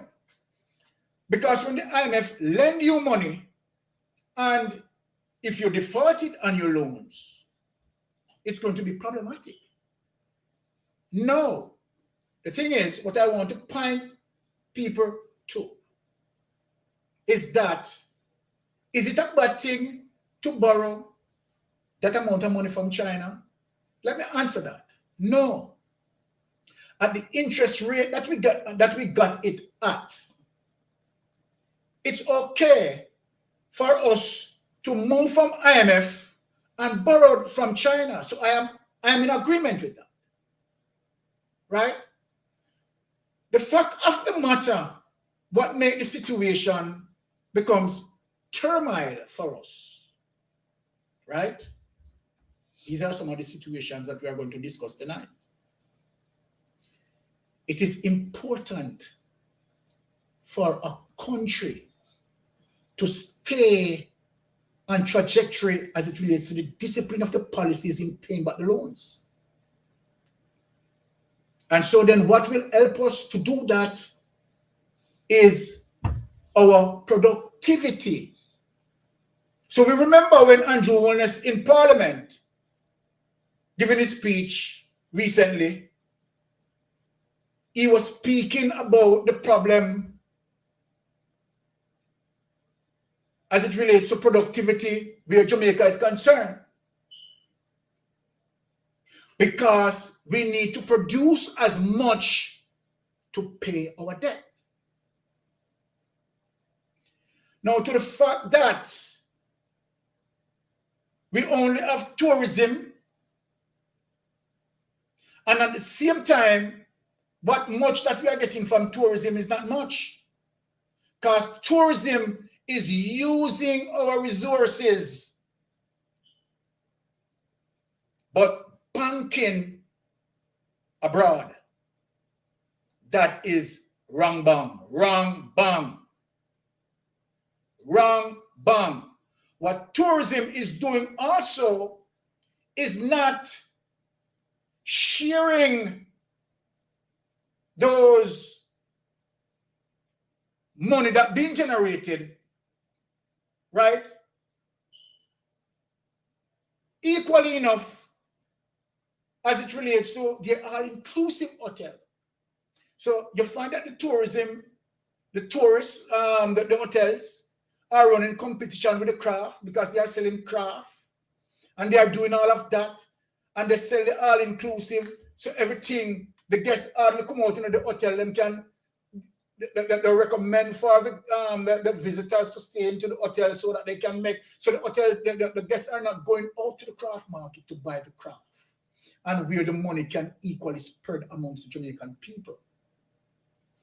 Goes back the fundamental reason when I talk about capitalism, because remember, our sovereignty, right, is up for grabs. Let me prove to you why our sovereignty is up for grabs, people. As a result of us having some difficulty in paying back China, if the government no want to tell them, I tell you now, we have to now relinquish the wharf for the Chinese to operate it. Because we are not making much from the highway that they have built. Over $700 million US spent in terms of building the highway. And so we are not making as much, right, to service our debt properly. So what happened to that? We have to now hand over the wharf to China to operate it. So then Jamaica is not making any revenues from that. Andrew Holness need to come out and talk about that. Jamaican people need to know. Whatever money make is servicing the debt to China. Plus other prime lands were giving to China as a result of aiding the process of servicing the debt.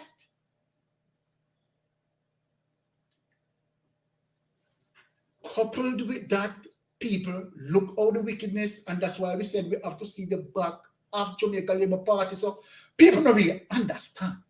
So I am breaking it down for my listeners so that they can pass on the message. The thing about it, I would like one of them big ones to come on my program where we can deal with it. You understand? And them tell me, say, I lie, me I tell. Right? Now, the thing is,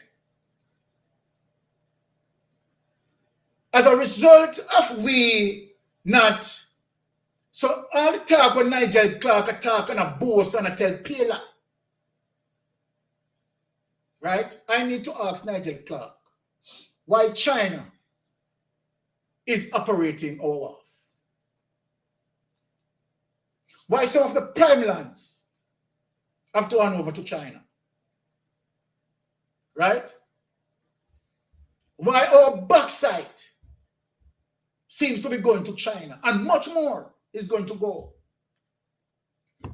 Now, apart from that, people, let me speak why the significant reason why this government has to go. In spite of all the difficulty that we have, and the Jamaican Labour Party recognized the difficulty that we have as it relates to the loans that pending, the $797 million that we owe to IMF, and the $3.16 billion that we owe to China. In spite of that, what we have? Corruption. So people, if you don't know, these are the situations that is causing the inflation. These are the situations find it difficult to pay the teachers, and so then lie will tell because they really don't have it.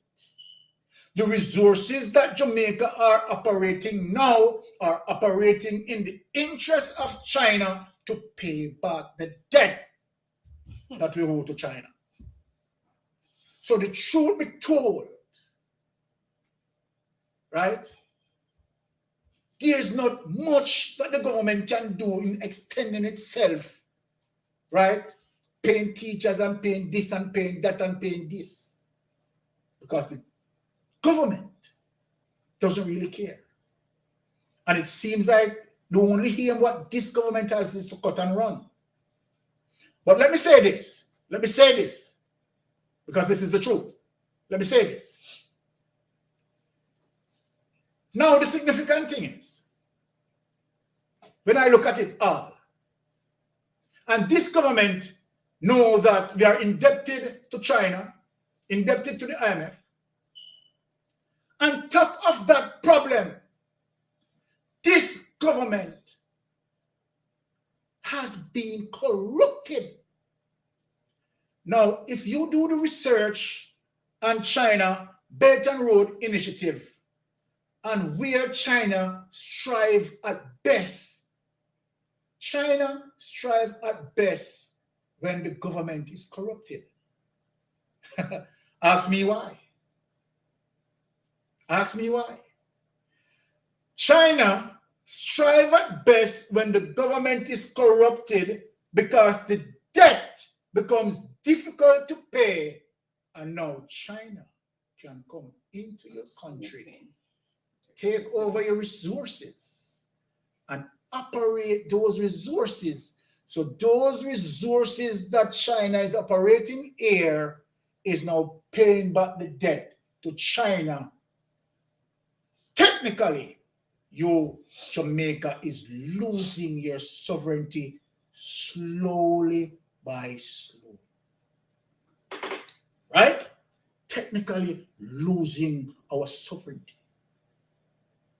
Losing our sovereignty.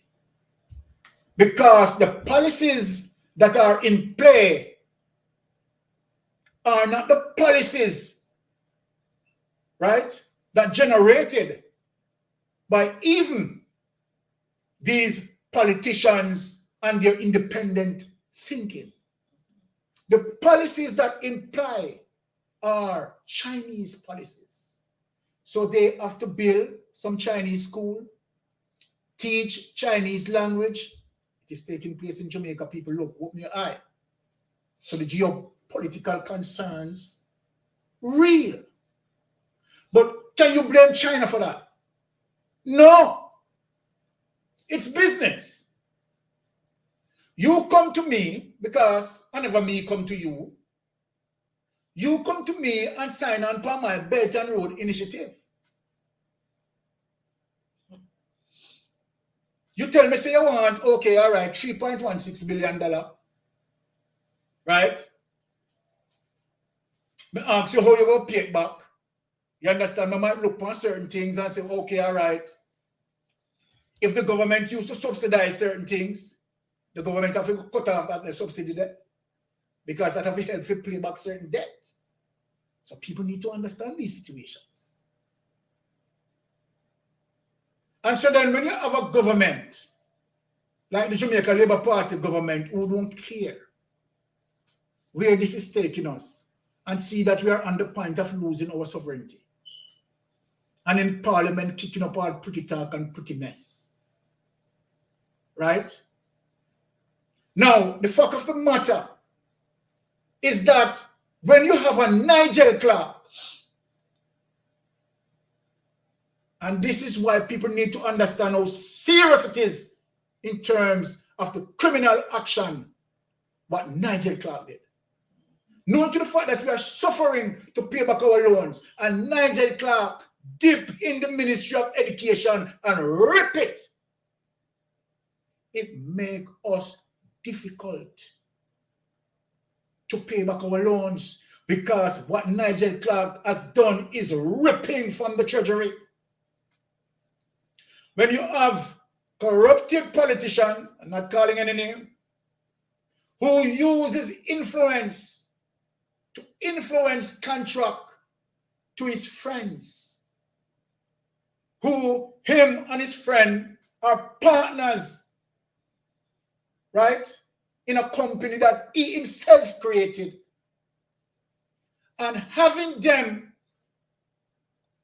overcharge for contracts is ripping the treasury.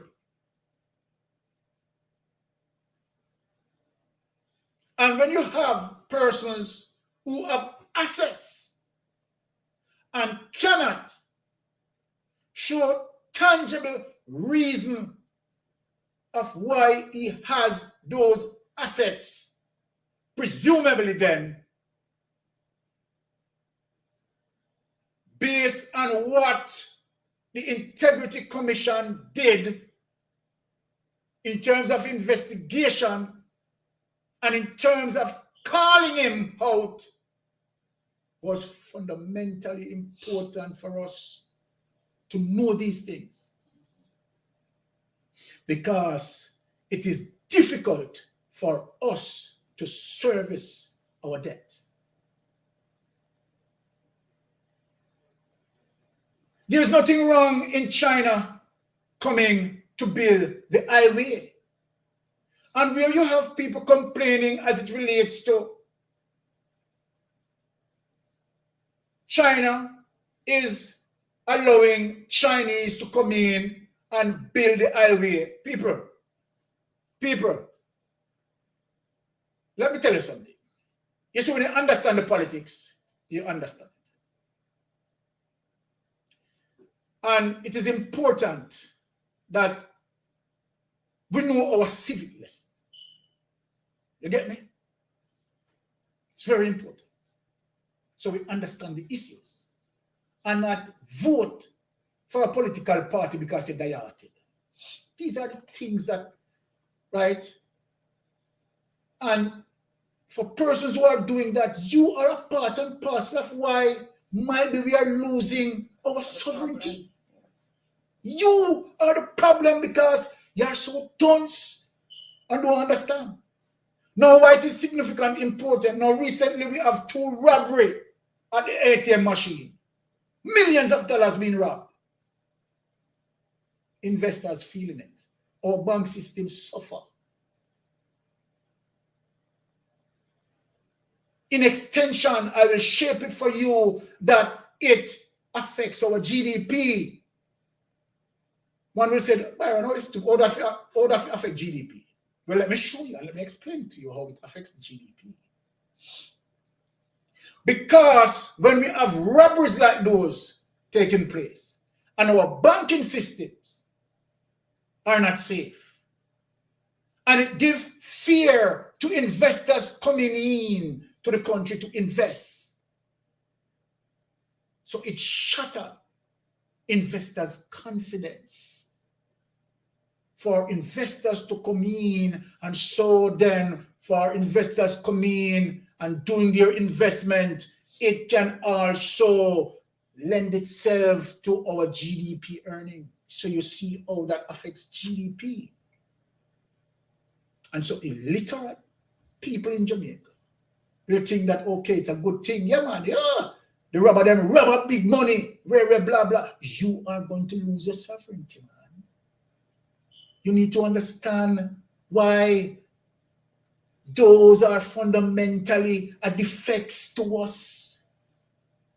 You must understand that when a politician is corrupt, Marcus Mosiah Garvey, who fundamentally that I studied, say that when a government fails its people, that government must put to shame. Marcus Garvey says more serious things as it relates to failure in government. So then you have to understand the dynamics that work as it relates to geopolitical concerns, as it relates to Jamaica's status in terms of losing its sovereignty. If we don't understand these issues, neither that we are going to understand who we need to vote for, or understand that the policies that we need, and understand the fundamental difference when we speak about democratic socialism and the fundamental difference when we talk about capitalism and we compare them. The importance of a government need to understand how important it is for nation building. And so then, having this debt burden to carry and tied on to China Belt and Road Initiative, it's significantly important that we act in accordingly in paying back the debts. Be disciplined. Be mystic sensation. It's just not seeing this current government having the capability, having the honesty, having the integrity to take us through these trivial times. We need a government to be honest. We don't need a government who is muzzling the Integrity Commission. And no, not only muzzling the Integrity Commission, because of the Integrity Commission released the information, members of Parliament in the Jamaica Labour Party is now making an effort, right, to pass policy that they themselves in Parliament can fire.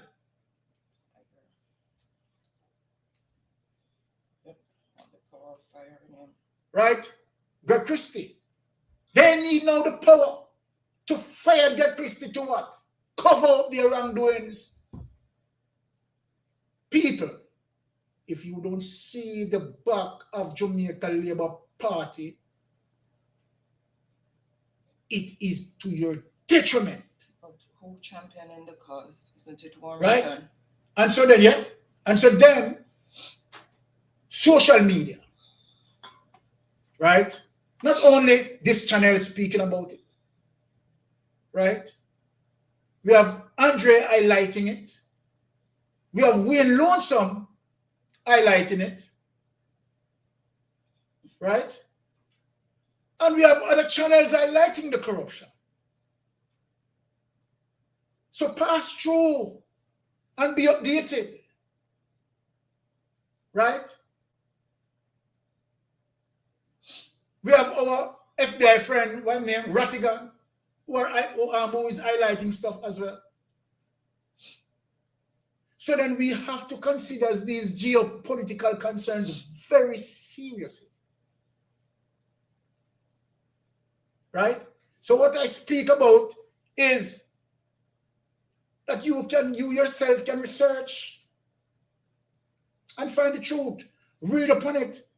This is a method that China has been using, right? And it is helping China and China economy. Right? China, without a doubt, has become now the world superpower. Even the United States hold in debt of over $3 trillion to China. Have you heard what I said? United States indebted to China over $3 trillion. Right? So whatever geopolitical concerns that we need to have about China, and that's why I said going to China, right, to take a loan from China as opposed to take a loan from the IMF. Of course, a government is going to make the right decision for its people. right, into attaching itself on the belt and on the BRI, China BRI, in doing as it relates to getting that loan at cheap, flexible interest rate. But my people, if we are corrupted and we are self-inflicted as it relates to the corrupted government, how are we going to be able to service our loans quickly and where our economy start to see surplus? We want to move away from the debt burden and put Jamaica, right, where Jamaica can function from a surplus status, right? So all the bullshit talk that Nigel Clark make, right? We need to see the back of their government. Nigel Clark is not a believable person. He spoke of FBI being here, right? And when I came on, because I'm not stupid, I know the reason why the FBI cannot come in. And him, Nigel Clark, know the reason why the FBI cannot come in. And all the polishing that he's polishing. Right? All the polishing that he's polishing. And let me tell you something as it relates to this SSL case. Crawl is going to come in, and if Crawl even do their investigation, that investigation report is going to be controlled. And the only person, so I am speaking it before it happened, so you know that Mystic Sensation speak. The only person who's going to be disciplined is who already been disciplined. John and Panta, right? And poor Jean and Panta. Most of those money that tied to Jean and Panta, she didn't even steal it. Because most of those money goes to who it goes to. And she get a portion. She got a portion. There's no way Jean and Pantan could pass internal audits doing what she has been doing over 13 years. It cannot happen. I am an auditor and no say that couldn't beat me for even the first year.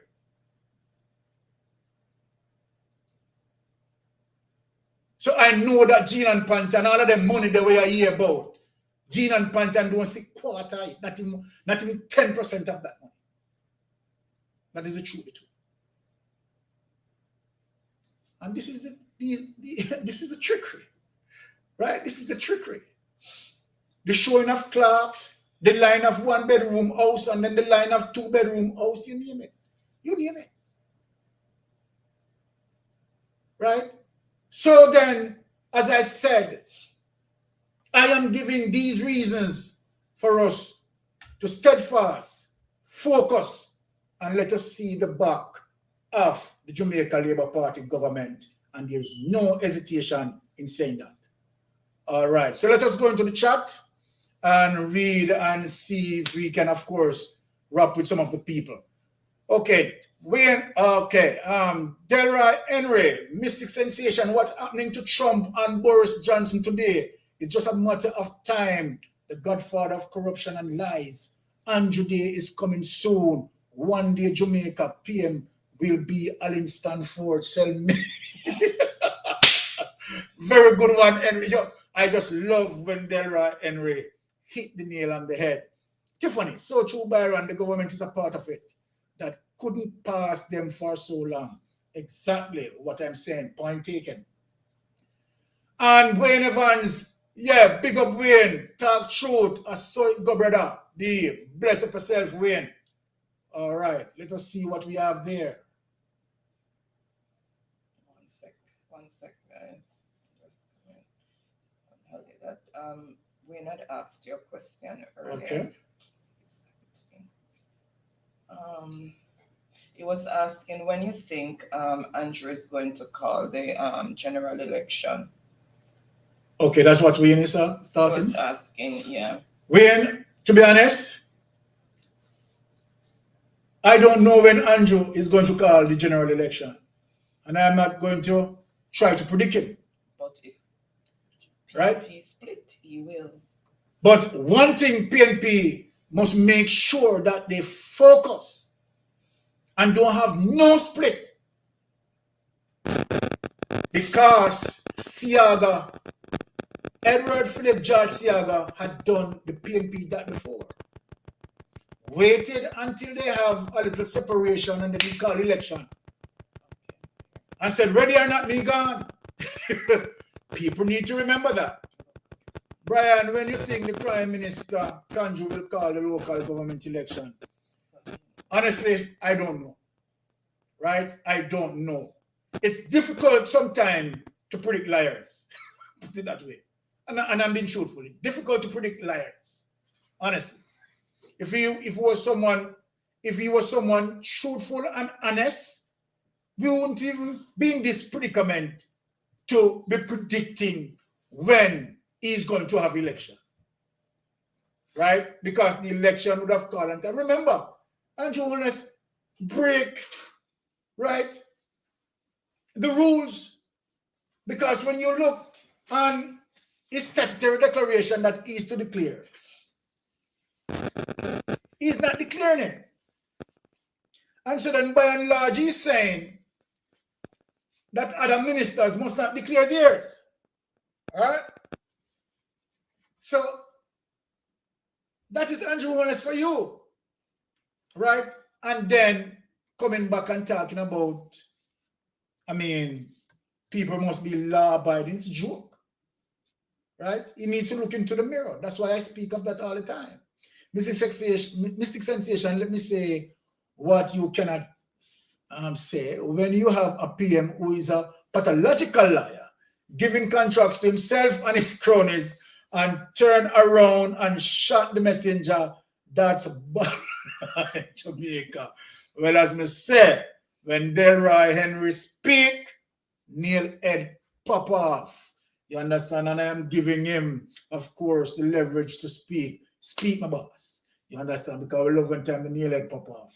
All right, let us go some more in the chat. Nina said good night, and she says that she was a part of the problem because she never voted, but next election she will make sure she Where's goes. Nina? Put up Nina thing here. Okay, 658. There, Nina. Good night. I am the problem because I never vote, but next election, me, I'll go.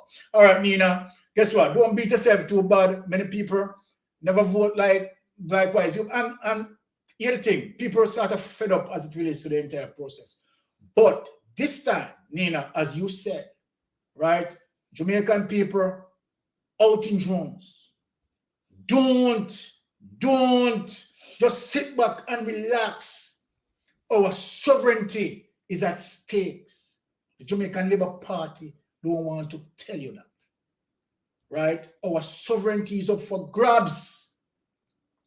Right? Whenever you have, and let me tell any country this, whenever a country have another country operating its ports, that country's sovereignty is in deep trouble. So anything that comes through the ports of Jamaica, Controlled by the Chinese to pay their debts, has nothing to do with Jamaica benefiting from that. And that is how sad the situation is, right?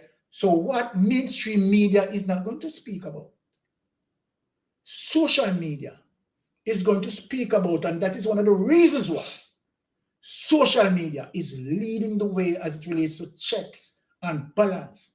And no matter how mainstream media bash and go on and blah, they are controlled, right? They cannot go and speak freely, right? And even if they have done their research and do certain things, they can't just go and speak it like that because they have been paid. Social media is independent, right? Our liberalization is out there like that, right? So we have that liberty to speak, and we are speaking the truth. That's why I have to make it a point of my duty that Friday, when people come and listen to Mystic Sensation, right? I don't want people to come and waste them time, right? I want people to be edified, right? And know that whatever we have done throughout the week is to make sure that we have done our proper research, right?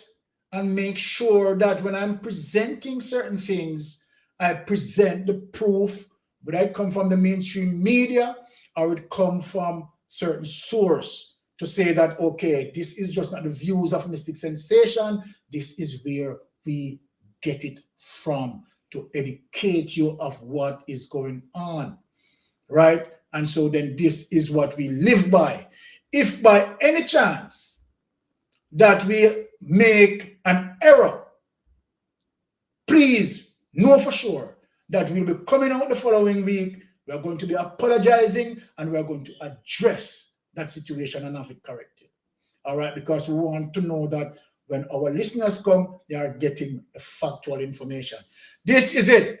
Actions speak louder than words. We can apologize over and over again, but if our actions don't change, then the words become meaningless. Jamaica will overcome this PM and his cronies. Well, as me say, when we hear the big man, Delroy Henry, Mr. Nailhead Papa. So I that me go call Delroy now, you know, Mr. Nailhead Papa. Exactly, because he's not mincing his words. He just tell you raw as it is. Man is talking his mind. Man is talking his opinion. All right. Wayne is asking you a question. Brian, did you read the thing I sent you? But that means you never come early. Wifey just say, wifey put it up. Me not left out the thing, man. Me not left out the thing in a way. I hit first with David, man. Right?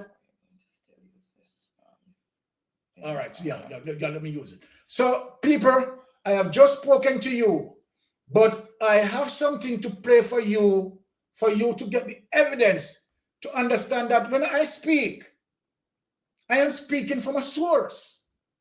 So I'm going to play to educate you as it relates to geopolitical concern. So stand by. Play it up.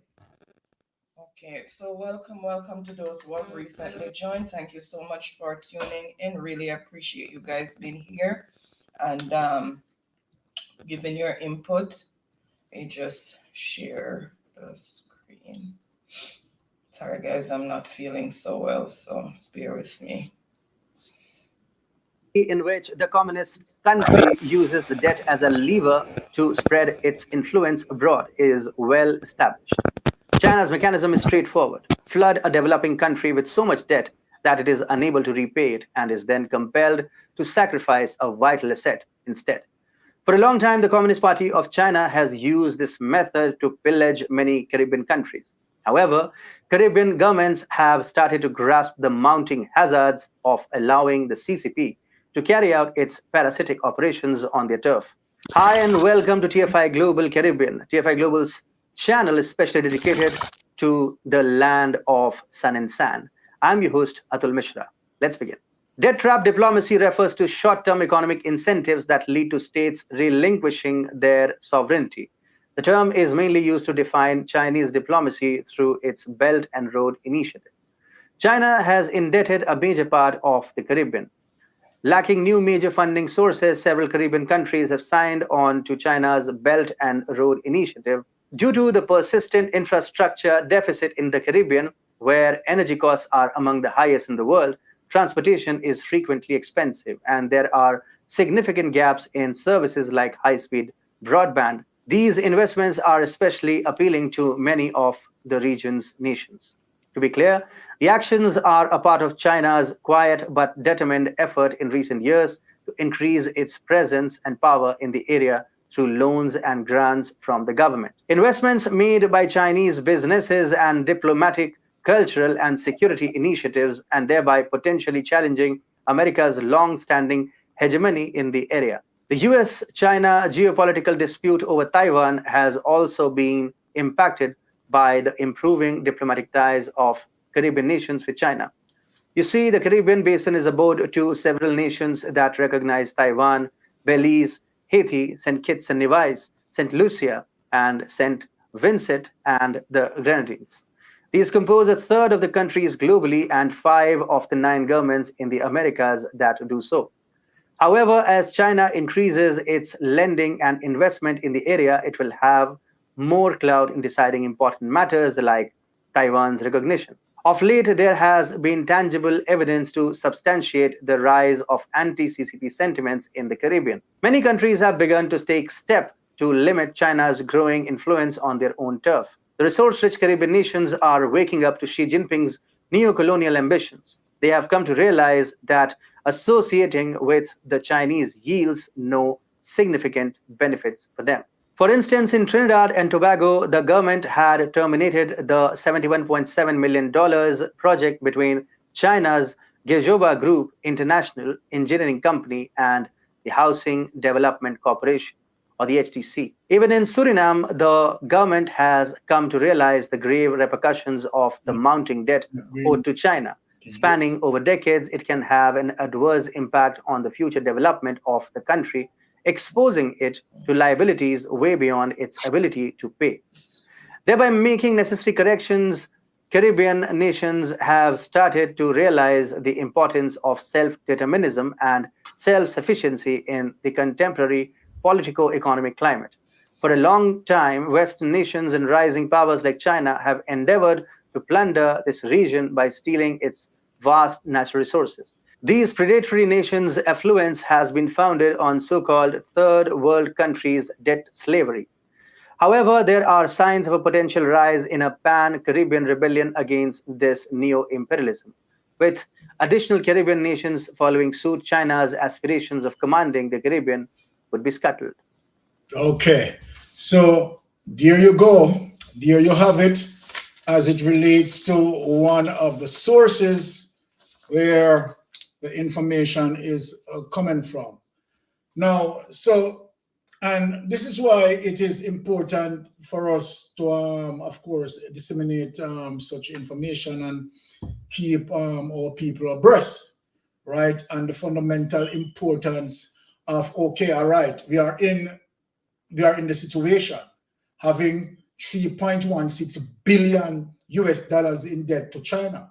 What we have to do, we have to make sure that our government is honest, right? We have resources that we can utilize properly, right? And manage properly to win ourselves out of debt, right? This is not the first time that we have pinned down by IMF hard burden debts, and we have survived it.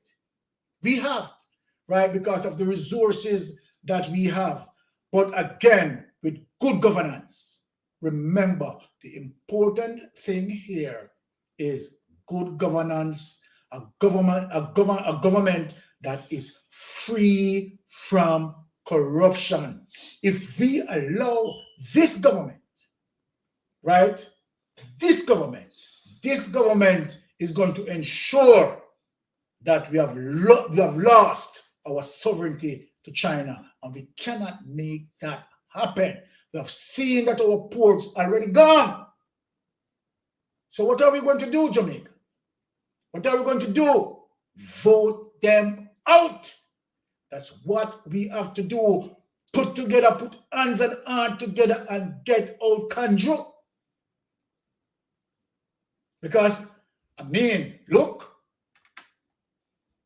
you have seen where some of the politicians, right, owning lands, and there's no justification in terms of how they own lands, building mansions, and there's no justifications, right, setting up place in the Caribbean, in other Caribbean countries.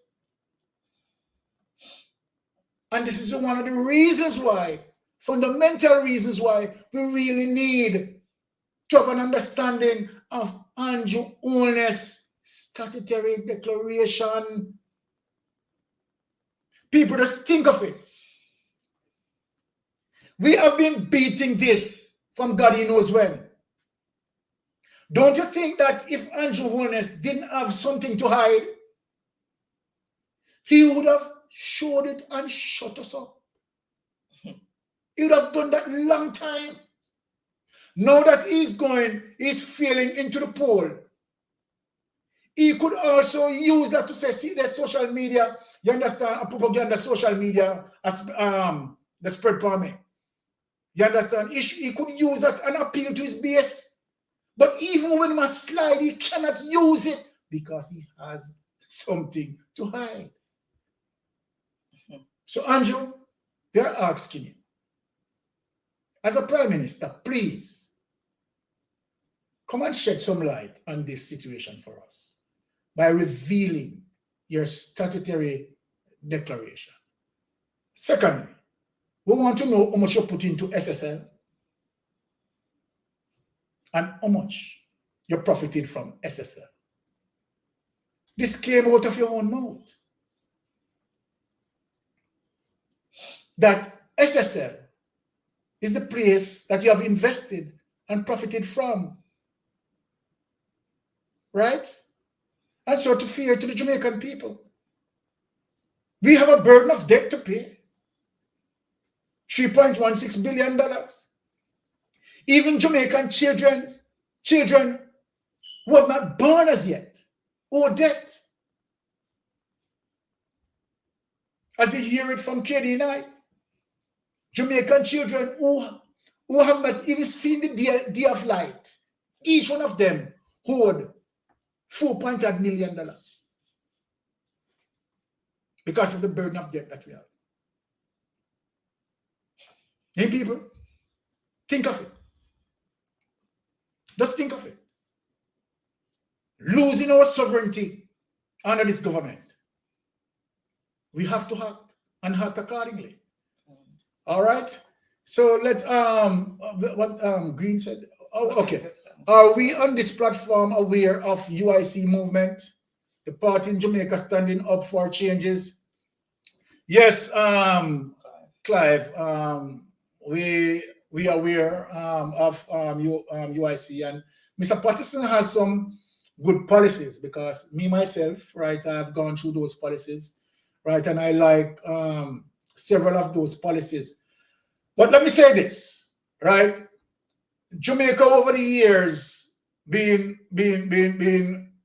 cultured as it relates to a two-party system, and it is going to take time to sell that message. For me, right, I would be willing to give a third party a chance, no doubt about that, right? And to, see, of course, what a third party have, because as I said, I have went onto UIC website, I have read the mission statement, right? And, policies that I have read, the intentions of what Mr. Patterson discussed sound really reasonable, right? But we have to understand right now that as it relates to the culture of the two-party system, right? Jamaica, that is going to, right, take over time for Mr. Patterson to be showing no disrespect to him, right? But we want urgently getting rid of this government, right? And so forth. We are saying that we think that PNP, People's National Party, democratic socialism, right? I mean, there's a natural mystic blowing in the air. The COVID-19 enabled us to open our mind, of course, Mr. Clive. So I mean, we have to stay focused right now on making sure that we are seeing the back of Andrew Holness. Green Nation said, Byron, I like the way you break the efficiency of the firearm. Those security carry and a day to day basic. All right, the robbers. Okay, the robbers know the guards have nothing to match them, so they are not afraid to attack. But all right, Green Nation, the maths is very simple. The maths is very simple. And I mean, trust me, any ordinary person doesn't have to be a security expert. If you go and Google, and you Google the range of a 38, the range of a 38 might be take you up to what? Might be 35 yards. The range of a 9mm might take you up to 75 yards, effective range. And I'm talking about effective range. An AR-15 can go up to 3 miles. Think of that. So the distance where I can fire from and hit my target, your weapon cannot reach half of that journey. You just have full to go on. With them guards that show you that you're 38 and come on. This is a joke. This is a joke. And I'm only speaking about it because, honestly, if they continue, more persons are going to be killed. And I've seen that maybe the police is trying to use some fear tactics, right? Some fear tactics in saying that, okay, they are onto the criminals. No, look here. These are some of the things that we talk about. For the police officers who are giving that information that they are onto the criminals, you don't need to speak that. You don't need to speak that. If you are onto the criminals and you are moving closer to the criminals, why you need to speak that? Give them a heads up. Why you need to speak that? Go by themselves. Right? So the whole thing is just ludicrous. When I got the news that these security are escorting money into a pro box, give them 2 bicycles. You are, look here, Kenneth Benjamin, you are sending the people to their death. You are sending these escort officers to their death. That's what you are doing. Right? And the truth be told, you have lied to many of your clients. And this is the facts that we are disseminating here. You have lied to your clients. And that's why I played what you have advertised. This channel is not telling any lie on you. Right? And that's why I played all for people to see that, what you have advertised. And yet you have not displayed nothing what you advertised to protect those security. What happened to the ear surveillance drones that you have, that you claim that you have? Nothing like that. Just a bunch of lies. You understand? So that you can get clients. Right? It's unfair to the clients. Unfair to the clients. Right? As far as me concerned, that is the definition of fraud. All right? So this government has voted itself out. The PNP don't have to do anything. We have to do, right, hand in hand with UIC and get rid of both. We are at that crosses road. Okay, all right. All right. So, Baron, all of the companies do the same thing, and some of them, they respond team riding, yang. Crazy. Right? But guess what? The situation is out there. I think this will build more awareness island-wide, I hope, right, for security guards who are doing those escorts, right, need to understand, and I'm telling them, right, if I was in your position, and it's very difficult, to be honest, it's very difficult, because when you have someone who is making his bread and bills to pay, and he doesn't see any other solution, it is not like him can just left the job there and just go pick up a job there. So I do understand where those security, right, sort of in a situation which for them can't help themselves. And this is how vicious these corporate monsters are. You understand? And I'm speaking specifically to Kenneth Benjamin, knowing to the fact that the securities are vulnerable. You know, so them can't just leave and just, you understand, just go get a job like that. Right? So that they are against that. They have to pay their bills. Right? But you want to use them now because you understand the situation. You understand the situation. What are you doing? Right? So, for now, as it relates to certain information that the Commissioner of Police, and I think some security, marksman, guardsman, atlas, you name it, and all the relevant persons who have that sort of dialogue, they are currently having that dialogue. So I just hope that something can be done fast before something else happens again. Right? Because within 3 weeks, right? 2 robbery, I think what? Over how much $1 million? Over 23 point something million. For one. For the second one. So it's roughly about And 30. About $10 million. So about 33 point something million dollars within the span of 3 weeks. This is very serious, right? And again, you don't know where they are going to strike next, right? So, right? I think that the only thing that, because if there's a situation where these guys are difficult, you know, to apprehend, then it's a situation that you have to just make sure that the security has equal arms. And I guarantee you that from the moment you make the security with equal arms, arming with M16 and AR-15 rifle, they are going to back off.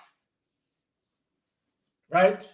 Okay, Sidonie. Bless up yourself, Sister Sidonie. Today I was on the road and saw so many people at MoneyGram. There was no money at any location in my neck of woods. I was wondering if the security guards are afraid. Well, Sidonie Johnson, I mean, the situation lends itself that it should get fair, right?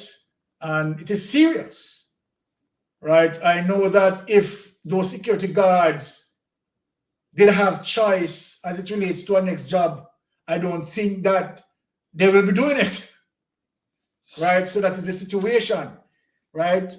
People, you're asking people to go and putting their lives online, and then you're not protecting them. Think of it, Mr. Kenneth Benjamin. You're arming security officers to protect much $1 million. The last money taken was $23 million. Look at the amount of cash and what you are giving them to protect that. 38 special and 38 slug and shotgun. It's a joke. It's a big joke. Big joke. All right.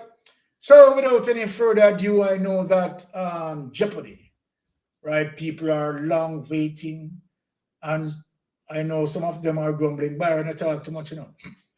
So, okay. All right. Okay.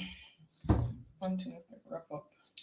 All right. So, yes. So this is what we are. Mystic Sensation. Honestly, the last election, because of the pandemic, was the only time I missed out on going home to vote. I believe in exercising my democratic rights, and rightly so, Delroy. Rightly so. And you know, we are calling out on every single Jamaican, right? Because I'm appealing to, I think, the 53 or 54% of persons who out there who are not interested. It is important for you to come out this time. Important, very important. Or else he's going to very important. Because if you don't do that, right, we are on the verge of losing our sovereignty. Right? And that's why I make sure I've done the adequate research and put it out there. Right? So if they want to oppose it, okay, go ahead and oppose it. But make sure you oppose it with facts. Right? So that I make it to my point of duty of putting the information out there. All right. Yes. Okay. All right. So you want to take over? Okay. All right. So Jeopardy, I am going to hand over now to Wifey. So Wifey program can kick in. Once again, my ardent listeners, it's always a pleasure to have you here. And for me, it's a pleasure to speak to you. I will continue doing research, present material that is edifying, material that is solid, and that is my input in terms of nation building, providing the information necessary for us to move forward. Right, so I will continue always that make sure that anytime I come here, right, my ardent listeners can get substance for their patience. Once again, thank you to pass through.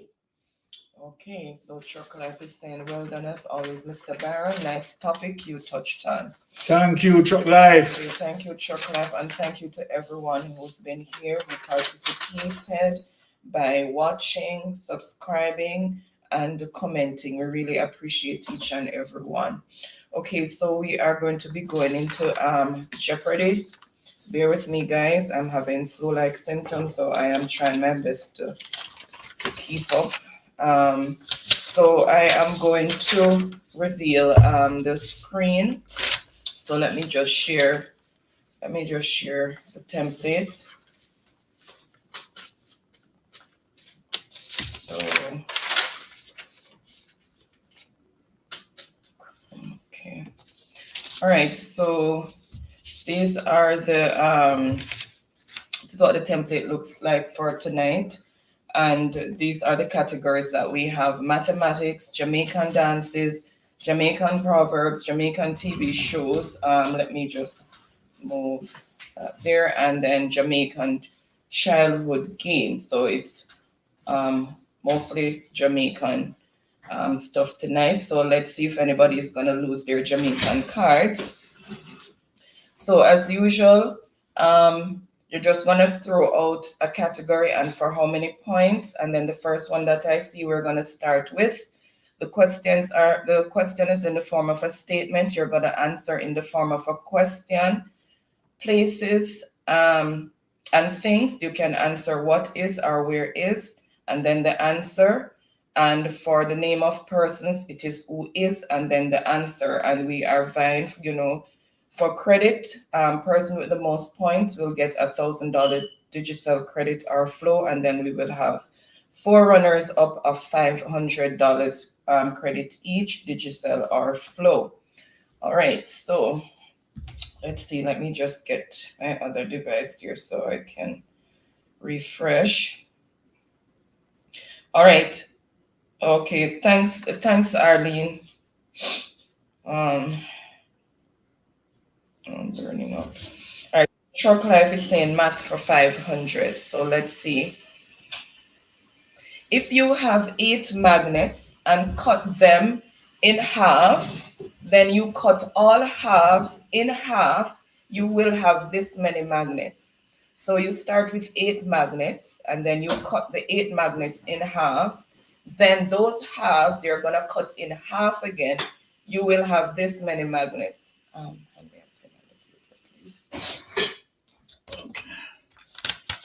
This one, I'll just hand me a pen from the container. A pen, please. This one?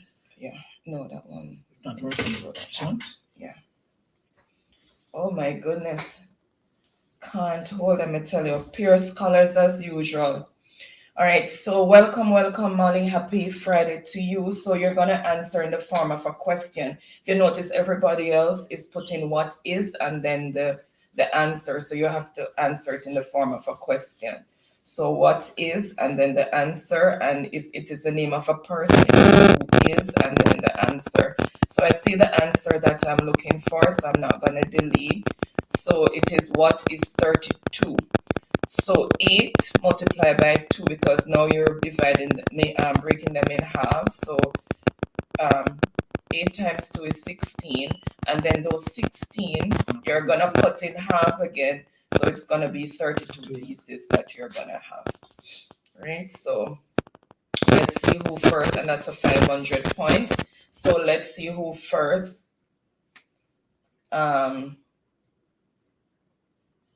So let's see who first came in with the correct answer. So Raquel is saying it's hard for the USC, so let's go with Mark. Yeah, the USC is going to take some time, as Baron said, to really they're definitely going to take some time to warm up to them, because you know how we are. But they should definitely keep in the race, keep doing what they're doing, keep making themselves present and stuff. And with time, All right, so let's see who first came in with the correct response.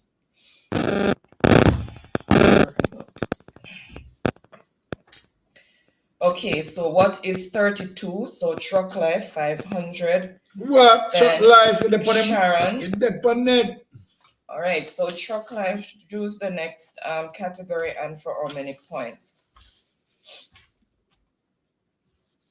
Sorry, let me just reveal the I did reveal it. Okay, math the for big 400, math in sticking with math. All right. So there are 198 medical staff members working in the hospital. 34 are doctors, 95 are nurses, and the rest are assistants. There is this many assistants. So how many assistants is working in the hospital? So there's 198 medical staff members total working in the hospital. 34 of them are doctors, 95 are nurses, and the rest are assistants. How many are assistants? Look at my scholars. You're sharp. I tell you, and I see the answer that I'm looking for. I don't need to delay. What is 69? I just need to refresh to see who first came in with the correct response. So it is 34. So you're going to find the total between the doctors and the nurses. So it is 34 plus 95, which is 129. And then you're going to take that 129 from the total 198. That leaves you with 69. So 69 of them are assistants. And that is for 400 points.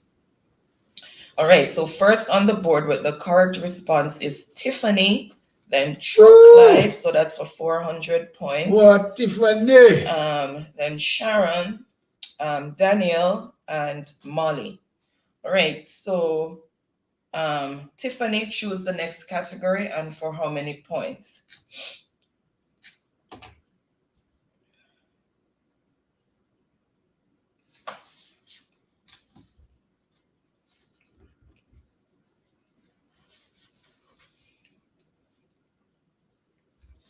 Okay.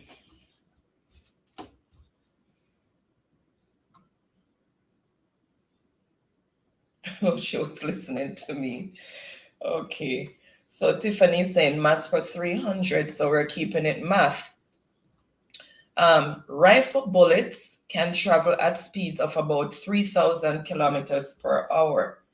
If a meteor enters Earth's atmosphere at 48,000 kilometers per hour, how many times faster is it traveling than the speed of a bullet? And that is a double point answer. So rifle bullets can travel at speeds of about 3,000 kilometers per hour.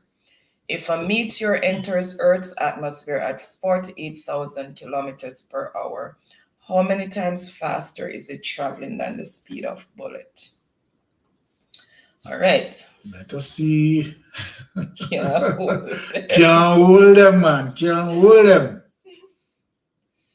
Okay, so while they're answering, Delroy is saying there's only two ways to create changes: the democratic way or a revolution, and we don't want to see Jamaica end up going through what Ukraine is going through. That's so true, Delroy. And vote to create change. Go out and vote. Delroy. Well said, Delroy. Well said. Yes, that's the only way. This finger is very mighty right now, very powerful. All right, so I see the answer that I am looking for. So let me just refresh so I can see who first came in with the correct response. So let me reveal the answer.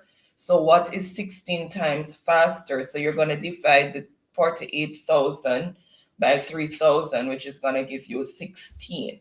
So it is 16 times faster than the speed of bullet. And that's for 300 doubled. So that's 600 points. So let's see who picked up that 600 points. Right, so first on the board with the correct response, let me just do my due diligence, go up a bit. I don't want anybody shouting at me in any tone of words. So Truck Life. What? And that's what, 600 points? 600 added to his points added to Truck Life's points. And then Daniel, Sharon, Molly.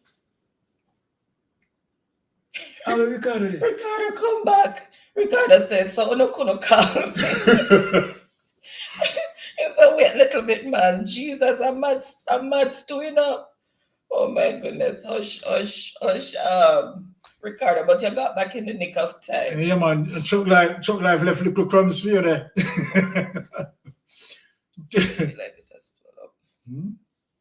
All right, so it's saying maths for 200. You want the lemon? Just use this.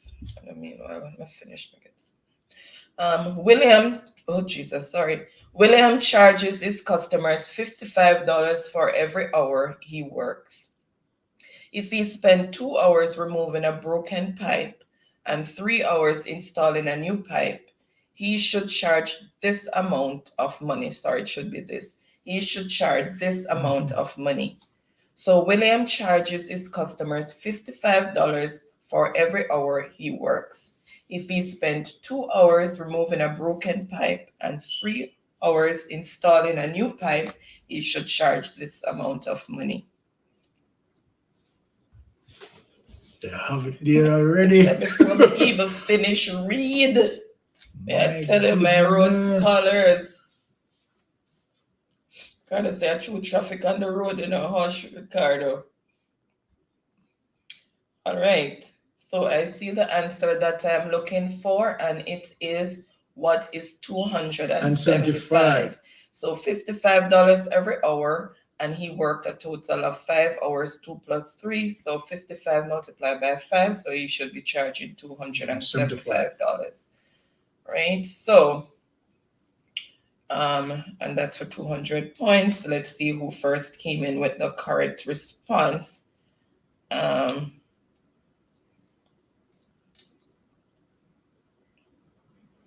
Okay, first on the board with the correct response is Tiffany.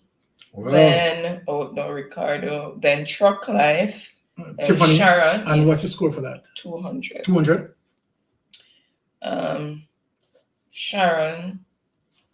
Ricardo, okay, corrected that. Okay, and so the score as it is, Tiffany on 600 points. Truck Life, 1,100 points.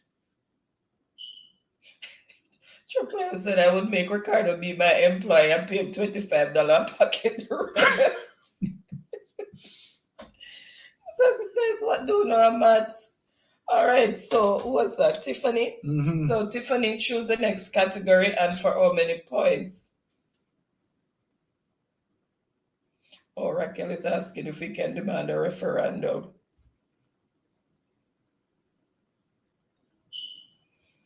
Right. So, all right, Tiffany, choose the next category and for how many points?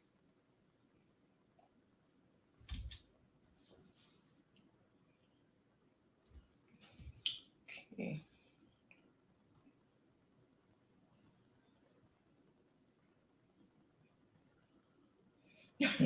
That's still a bit of she not like math. Or so she said finish up math. Oh, okay. And that's for 100 points. A tsunami in the deep ocean can travel at speeds of over 950 kilometers per hour. At this rate, how long would it take a tsunami in the deep ocean to travel 3,800 kilometers? So it travels at a speed of over 950 kilometers per hour in the deep ocean. At this rate, how long would it take a tsunami in the deep ocean to travel 3,800 kilometers? How long? Oh my goodness. Till it said. Answers there already. Ready. And it's for British 100 points. So let's see who first came in with the correct response. Let me just reveal. So it is what is 4 hours. So 3,800 divided by 950 gives you 4. This is what they're asking to work this out. And it is traveling at 950 kilometers per hour. So it would take 4 hours. Right? And that is for 100 points. So let's see who first came in with the correct response. What's your Ricardo? 100 boss. All right, so Ricardo, what is 4? So first on the board with the correct response is Ricardo. And that's 100? 100. That's what I'm calling 100 boss. Empress, right. Empress. Did I just see Empress? Oh, Tiffany's asking where's Empress. She's soon forward. She's soon forward, man. So Ricardo, then Tiffany, Truck Life, Daniel, Sharon, Molly. Truck Life said 100 bars, fully active. Ricardo, one. This coming elections, local and general. Yep. Sister said she probably busy or drop asleep. Oh, Ricardo, say more call Ricardo said, don't call me name. All right, and say now, I lie Empress in a day, I make me go call her, or I never realize. All right, so who just got the point? Ricardo, choose the next category and for how many points? I'll put more of that kind of this. Yeah. So nice. Look a bit, please, somebody drown it. Okay. So me tell us that she's so forward. I'm right here. Present as always. Happy Friday, y'all. Happy Friday, Empress. Welcome, welcome. Happy Friday to you. Thank you so much for joining as usual. Delroy said, Mystic Sensation, the fingers and the lips are very busy on Google. It is once. Have fun and laughter. I full joy this hour of the program each and every week. It was a pleasure listening to you both. One love. Bless up. Bless up. Thank you so much, Delroy. Any more ice? No, ice finished. Better than that. Because you have the flu, so that will take it out. All right, so Ricardo. Bless up yourself, Delroy, and hope you have, a wonderful weekend. Right, and thank you for passing through, Delroy. All right, so they give you any more thing there already?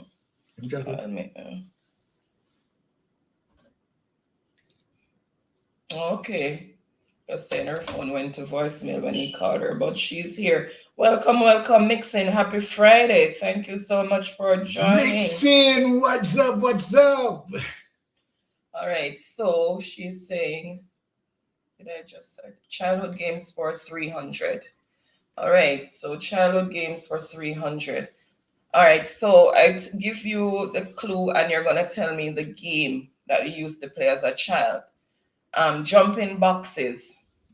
So jump in boxes.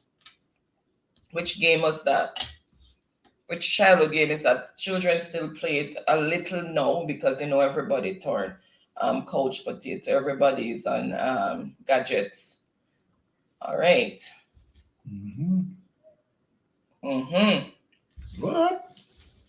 So me can't hold them. I'm gonna roll. Yeah, tell you. All right, I see the answer that I'm looking for, and it's what is hopscotch, and that is for 300 points. So let's see who first came in with the correct response.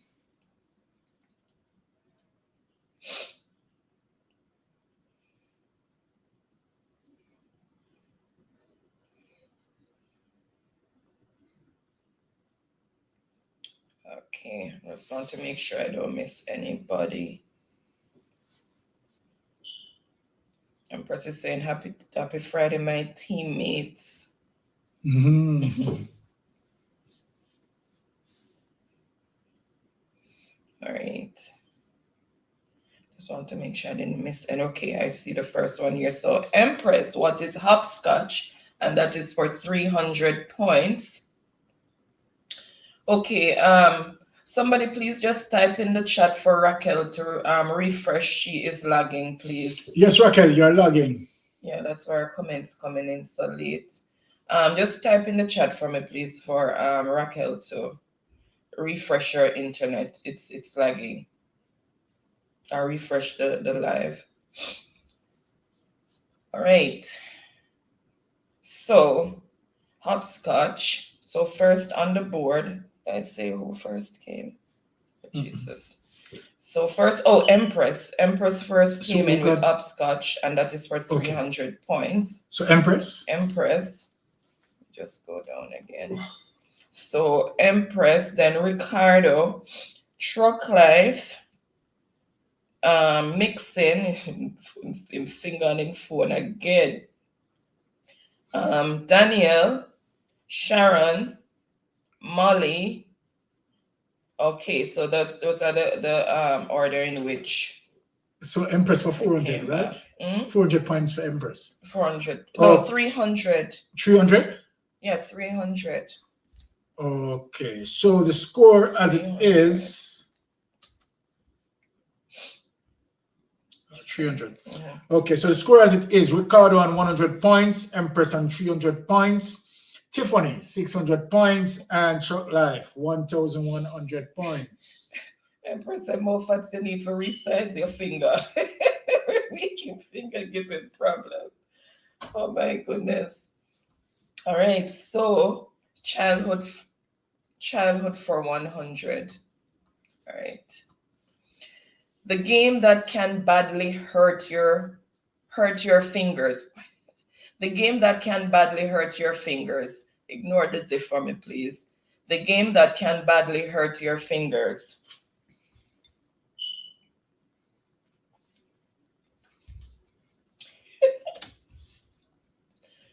May I tell you?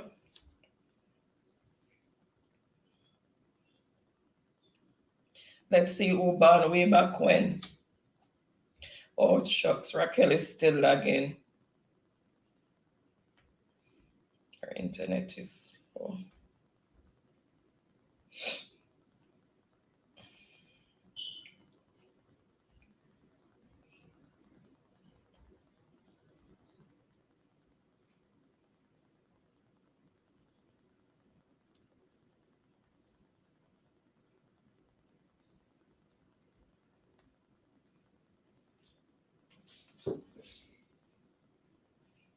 Oh, the phone did. No, I take over there.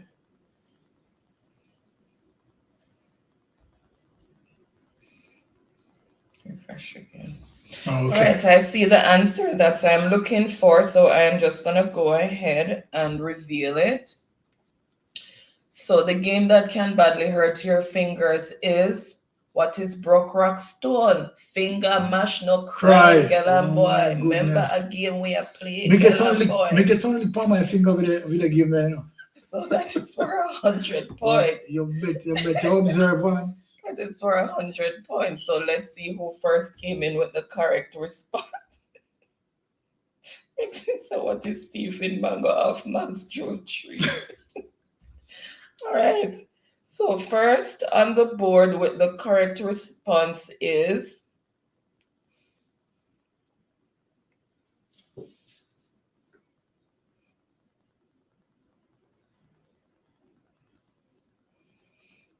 Ricardo. What is broke rock stone? All right. How many points for that? That is for 100. For 100. 100 boss. Yes, and then Sharon.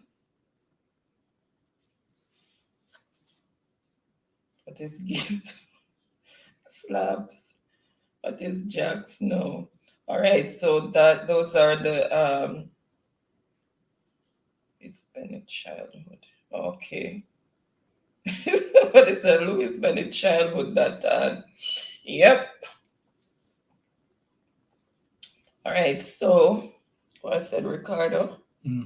Choose the next category.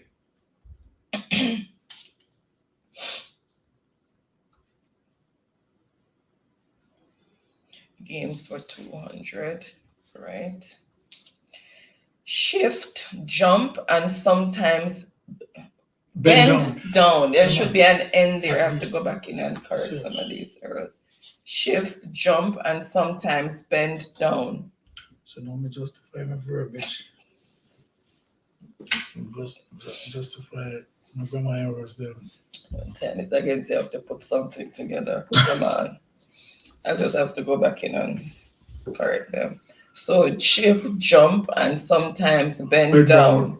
That is for 200 points. So let's see who first will come in with the correct response. That's for 200. All right, let's see.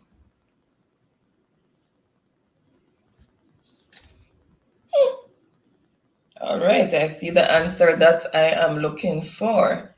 And it is what is dandy shandy. So you shift, you jump, and sometimes you have to bend down. Sometimes you have to jump and cock up your Dandy foot. Shandy. So that is for 200 points. So let's see who first came in with the correct response. Let me just refresh.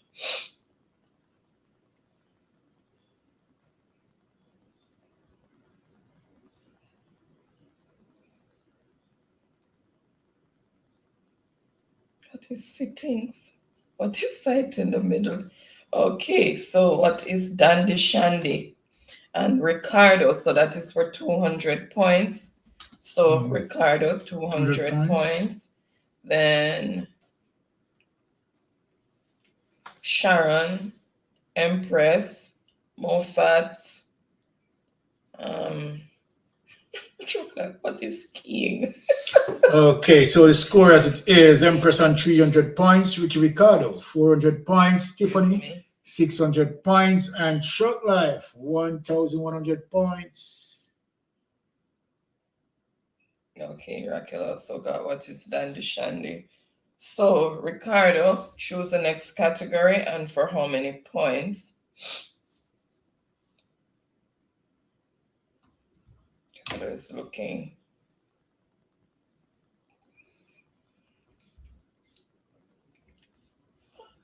Me no play Pog. What is Pog?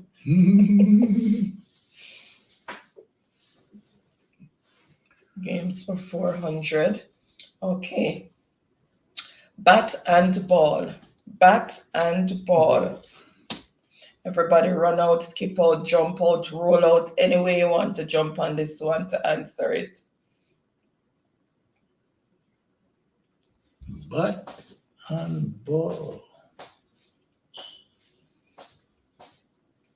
All right, and I see the answer that I am looking for. Okay, Raquel is finally caught up. Good. All right, so what is cricket? So bat and ball, even if you have to use a coconut limb to bat the ball and use a box drinks box as the ball, it's cricket, bat and ball. All right, so let's see who first came in, and that's for 400 points. So let's see who first came in. So first on the board with the correct response, let me just refresh again. And that is Empress. We know it's the phone changed it. What is cricket? Then Truck Life. So Empress 400 points. 400 points for Empress? Then Truck Life, Daniel, Mixin, Tiffany, Ricardo, Sharon, Molly. Okay, Empress corrected that again. Raquel. Oh, not accident. So the score as it is: Ricardo on 400 points, Tiffany 600 points, Empress 700 points, Short Life 1,100 points. Welcome, welcome, Jamfet over there in France. Jamfet, big up yourself. Happy Saturday to you over there in France, Jamfet. Thank you so much for joining. Hope you're keeping safe. Hope all is well. All right. So, what Empress chose? Did she choose already? Childhood for one. Hold on.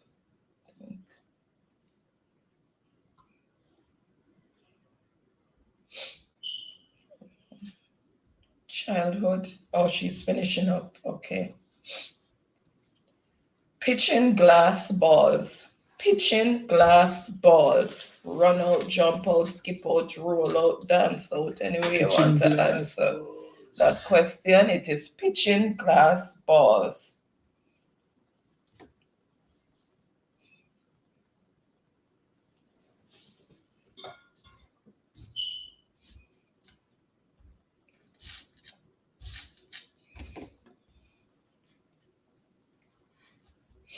I wonder why the thing is slow. Core i3. We need more memory. This is very slow. Intel Core i3, 7th generation. Jamfet said, come to crash the party. All right. Okay, Raquel said I answered it. Yes, Raquel, did I miss? Oh, I think I I read your answer. No, I said, what is game? What is cricket? Okay. All right. So let's see who first came in with the correct response of what is marbles, and that is for 500 points. 500 points. Okay. Let me just see who first came in.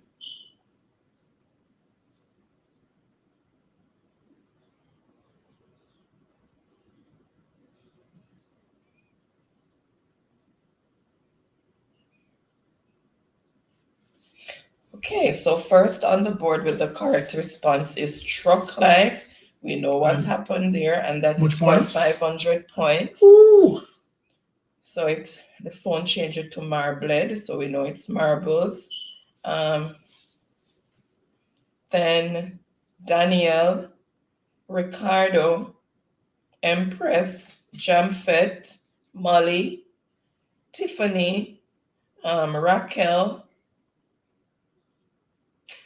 I said, thank God this done. Oh my All goodness. right, the score as it is: Ricardo on 400 points, Tiffany 600 points, Empress 700 points, Truck Life 1,600 points. Jamfet said, go and wash my face and come. Okay, Jamfet. All right. Wash off the sleep, because we know say a week hours over there in France. So wash out the sleep out of your eyes and come. Empress said, Jamfet, go back, go sleep. The Truck Life is saying TV shows for 500. Ted Blackburn, Julia Blackburn, and Tiny Whiny named the TV show that those characters came in, and it's all Jamaican TV shows. Ted Blackburn, Julia Blackburn, and Tiny Whiny. what is that? Tiny Whiny. All right, so let me just do that. I said to Jamfet that he must crash in bed because it coming to crash the party. All right, so what is he saying? It's incomplete. What is incomplete, Ricardo? Your voice really cracked up on it. My throat coming in my throat, I get sore. My tongue is irritated. All right. So I see the answer that I'm looking for, and it is, what is Royal Palm Estates?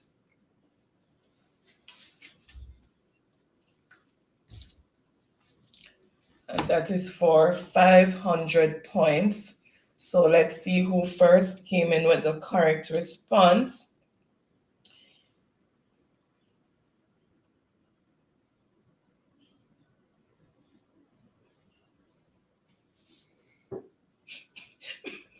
Mixon said, Byron, you can't call out the 0 points too, you know. And Jam, oops. Jamfet, you need to wash your face, or you know bother. You know bother wash your face, you just hop on. First on the board with the correct response is Jamfet. No, sir, Jamfet, don't wash no face. You don't wash no face. Oh my God. Much points with Jamfet? That was for 500 points. What? Jamfet no wash no face in at all. If you take another 500 points, it's so quick. No, it says answer is incomplete. Let me see why. What is Royal Palm? Oh, we did put estates on it, but it's Royal Palm. Truck Life, what is Royal Palm? Ricardo, Royal Palm Estate. We're not going to kill him for that. It's Royal Palm. Yeah, we're not going to kill him for that. Because leave off the estate too. Just all Jamaicans will always cut it short and say Royal Palm.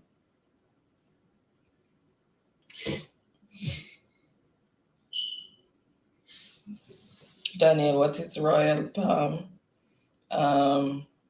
Ricardo is still beating it. Him only have Royal Palm.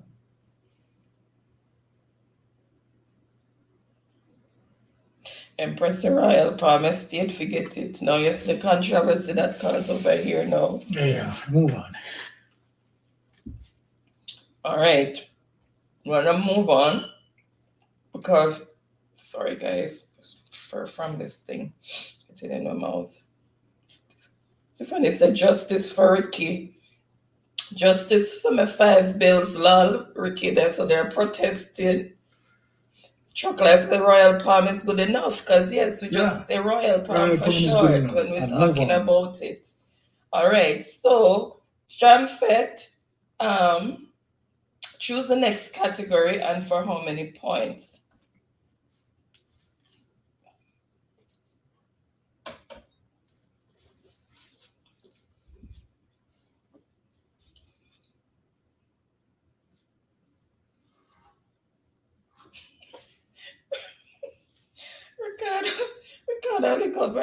Ricardo said, I chuck life, you see all you too. I'm laughing. Mixing said, tone of words. May I tell you mixing? May I tell you that's why I'm trying to keep on the straight and narrow because I love shout at me tone of words sometimes. And Jamfet is saying TV for 400. Miss Zella, Mas Gussie, Mas Donald, Johnny, and Miss Upton. And it's double point answer, and it's for 400, so 800 points for the correct Miss answer. Upton died, right? Miss Zella, Mas Gussie, Mas Donald, Johnny, and Miss Upton. Miss Upton with her what? Pink salmon. All right. Well, she used to could have spoke his I tell you. Those are Jamaica good times. Yeah, I tell you. When can we get back those times on? That's why we have to fight hard for Jamaica someone. All right. And I see the answer that I what is Dulcimina? Dulcimina was a radio show. Wait. Oh, my mother used to love Dulcimina. She sit down and listen to it religiously. But Dulcimina used to have like a ghost night or something like that. I don't even remember when it's so young, but I know my mother used to sit down and listen to it. Listen to Dulcimina when Dulcimina, people used to, religiously listen to Dulcimina. Sure, so them do what they might do and sit down and listen to Dulcimina. But those were the good times, honey. I tell you. Those were the good times. Good old days. So it is what is Lime Tree Lane. All right, so 800 points. So let's see who first to get that. Boy, Ricky and Empress still down there protest, but Empress I try calm him down.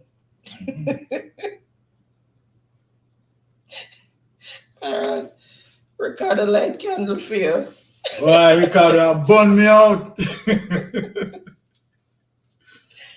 All right, so let's see who first get on the phone. Hold on. I forgot to switch. All right, so let's see who first came in with the correct response.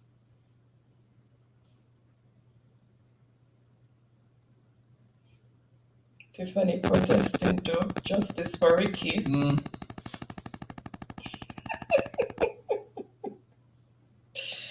Oh my God. Jamfet now, pay them up. Empress and profess violence down there. All right, so what did I? Bless up yourself, sniper. Big up yourself, my boss. Okay, good night, sniper. How are you? Daddy dearest. Ricardo said, Baron, you see you. What me do now, Ricky? So first on the board with the correct response is Jamfet with what is Lime Tree Lane, and that is for 800 points. You see, that's why Jamfet beat your body now, Ricky. Truck Life, said Lime Tree Hills. All right, the score as it is, Ricardo on 400 points. Tiffany, 600 points. Empress, 700 points. Jamfet, 1,300 points. And Truck Life, 1,600 points. Then we have Molly, Sharon, Mixin, Sharon, Tiffany. Sharon said also Mortimer Simmons. What? You remember? that? I don't know that one. You don't know Mortimer Simmons? Sharon, I think Mortimer Simmons did have the ghost. Some ghost what am I talking about in a Mortimer Simmons? Me used to take him Mortimer Simmons one. I forgot to make a 4.5 bird food. 4.5 year. Bird fruit crop before Bird food crop before you see the day. On to the next, please, for Ricardo. No.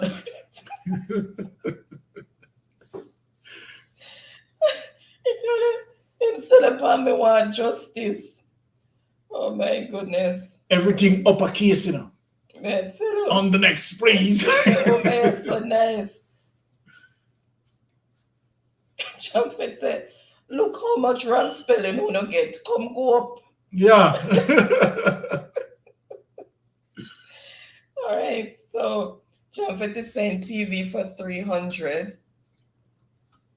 This TV show is currently hosted by Dion Jackson Miller. This TV show is currently hosted by Dion Jackson Miller.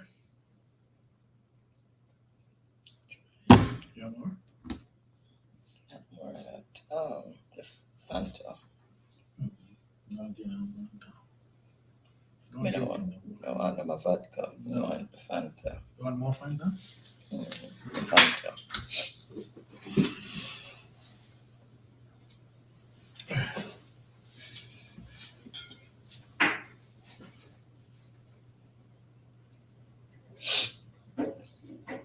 Oh, Empress, Tiffany said he said hello. Sniper said hello. He's not actively in the chat. Okay, I see the answer that I am looking for. You want more of the Fanta? You want to take some? No. That's okay. I need more. Yeah, that's okay. Thanks.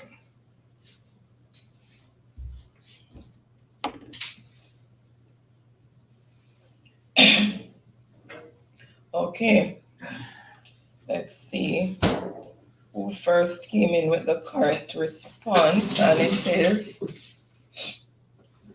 what is All Angles? So All Angles is hosted by Dion Jackson Miller. So let's see who first came in, and that's for 300 points. Let's see.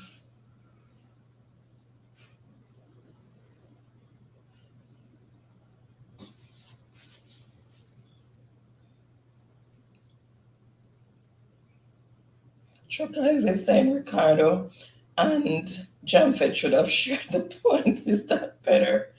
All right, Ricardo, I Chocolate going over, you know. All right, so what is All Angles? That's Ricardo. And Raquel said she answered. I think I read her answer before at the top. Okay. All right, let's see. Sharon.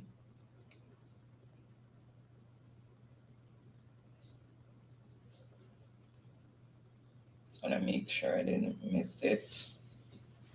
Yeah, so Ricardo, what is All Angles? Then Empress, Jamfet. Okay. How much for that? Truck Life. How much points? 300. 300? Tiffany. Okay. Sharon. Raquel. So the score as it is, Tiffany on 600 points, Ricardo and Empress, 700 points each. Jamfet, 1,300 points, and Truck Life, 1,600 points. All right, so Ricardo said, Baron, don't call me name, Baron. But up here, Candle say, can still hear you talk about move on. No, not for Ricky, man. Ricky, brethren like that.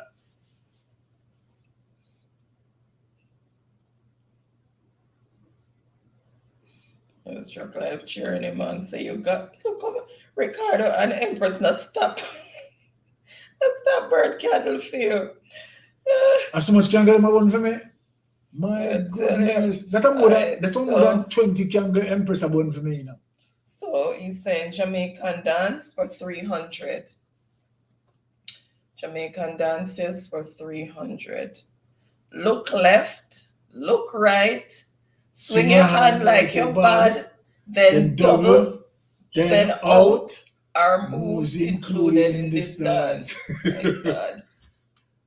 Look left. Look left, look right, swing your hand like you're bad, then double, then out.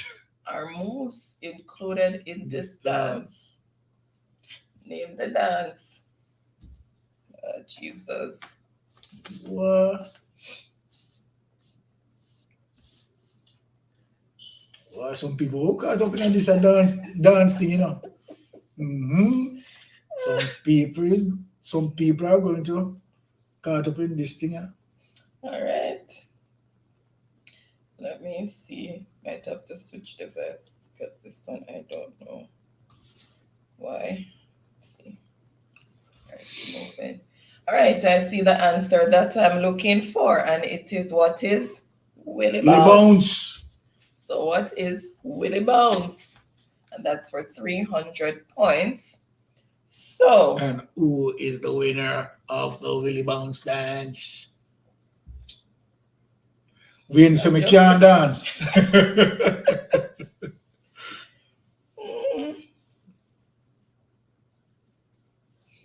What is coming up?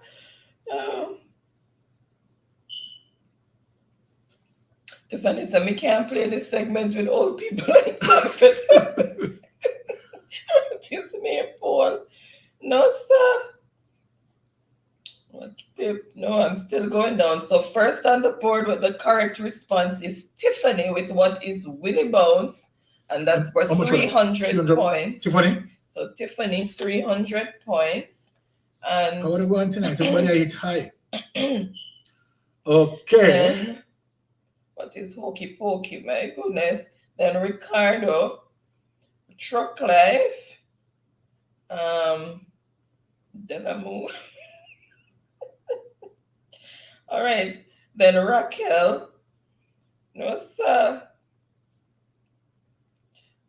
Come on through back Tiffany Ricardo say a long time. As long as no bad breed, Lord Jesus. Anyway. Okay, so the score as it is, Empress and Ricardo on 700 points, Tiffany 900 points, and Jamfet 1300 points, Short Life in the lead, 1,600 points. Okay, there's a board. So Tiffany, choose the next category and for how many points.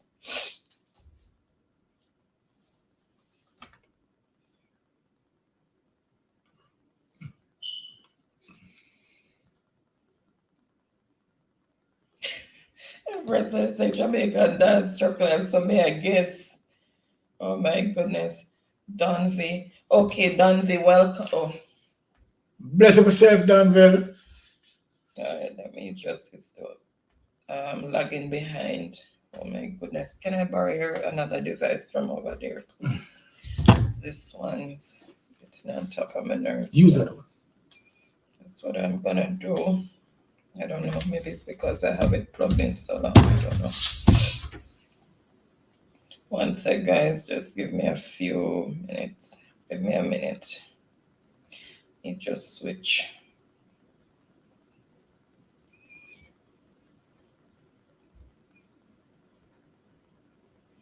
Okay.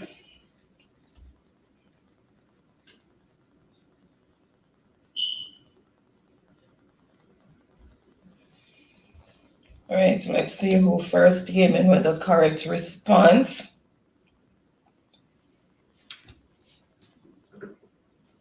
Oh, I was gonna send Danville a message. Oh, Empress already did it. Thank you, Empress.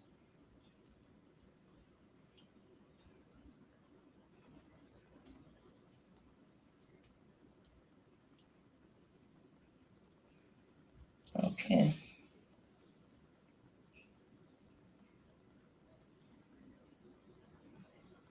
Did she choose? You can dance for 100. All right. This dancer is also named after a model car and came up with this dance in 2006. This dancer is also named after a model car and came up with this dance in 2006. Jesus.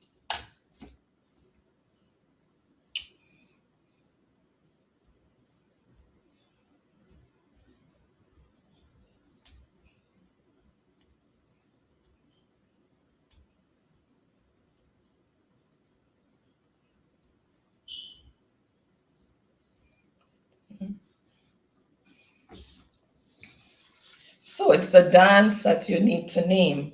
So name the dance. Remember, it's Jamaican dances, so name the dance.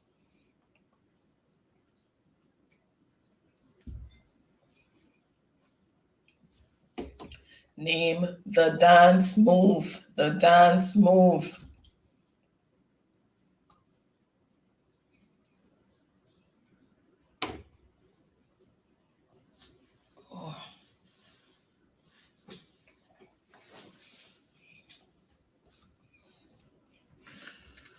Okay. All right, I see the answer that I am looking for.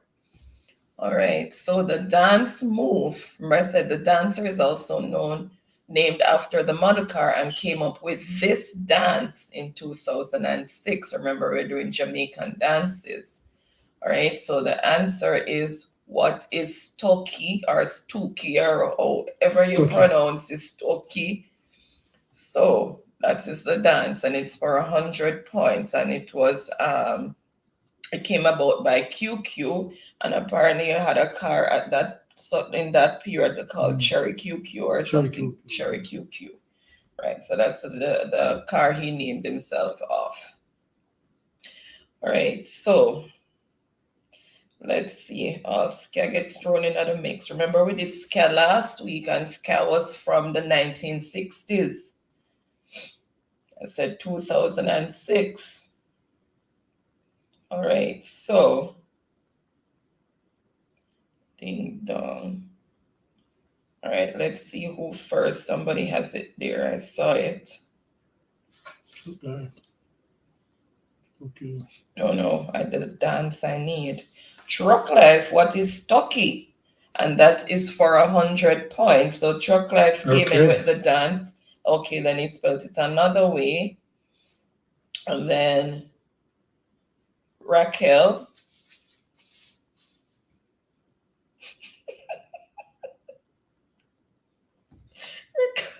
Ricardo, he took himself. Ricardo, what happened to you?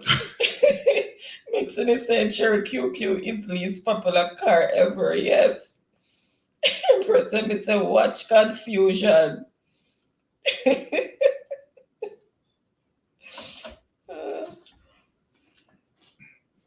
Ricardo say I call up him name and your mouth assault him up. All right, Truck Life is saying Jamaican dance for 200. All right. So just want to get rid of it. This is an upgraded this is an upgraded version to the dance Nolinga. This is an upgraded version to the dance Nolinga.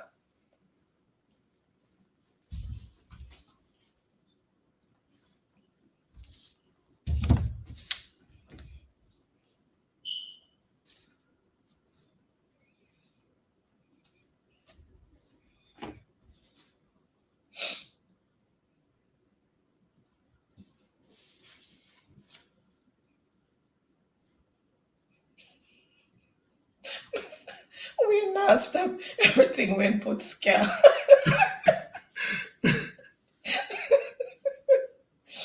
Oh my goodness. When someone of them must be scammed. Stop put scam. Oh my god. It's an upgraded version to Nolinga.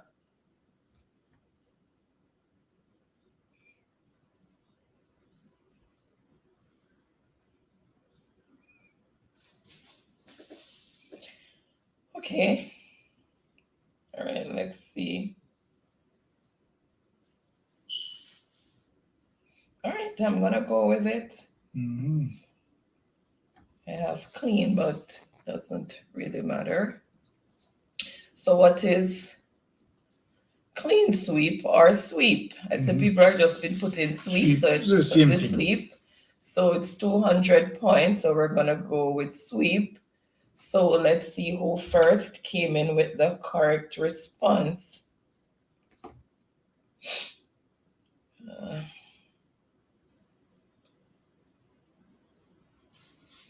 All right.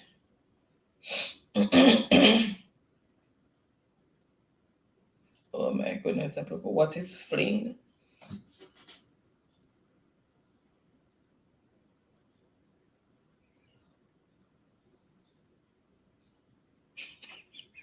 Ricardo is holding you down, but you can't manage them all down here. What is sweep? And him coming with the answer but him can't manage them all down here. That goes to Ricky? Hold it down. Hey, Ricky. Much And that points? was for 200 points. To Ricky, okay. To Ricky. And then Truck Life, Tiffany, Empress, Sharon, Mixin,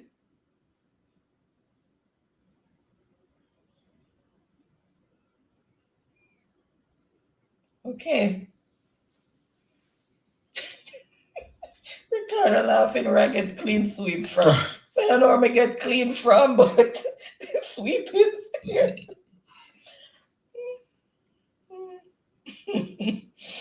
All right, so you wrote it down? Yeah, so for Ricardo, yeah, me other points, 200. All right, so Ricardo, choose the next category. And for how many points? So the score as it is, Empress on 700 points, Ricardo and Tiffany 900 points respectively, and Jamfet 1300 points, Truck Life 1700 points in the lead. All right, so Ricardo changing the tide, so he's saying Proverbs for 100. 100. The older the moon, so complete the Proverbs. The older the moon, everybody jump out, roll out, skip out, dance out, creep out. No, I want no creep out because that will be too slow. Go to creep out. On that one.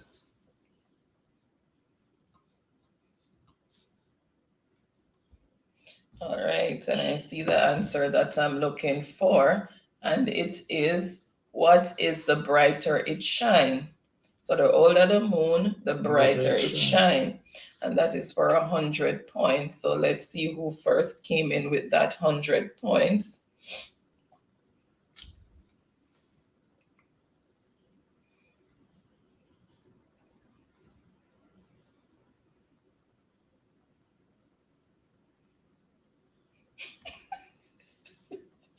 I'm not stop trouble with clean sweep. Empress want me for the clean sweep. Make them see. Empress poor me, I wouldn't even know the first move of it. Oh my god.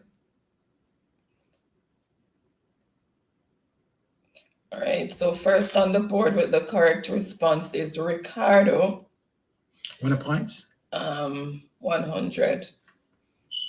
Then 100 bucks. Truck Life.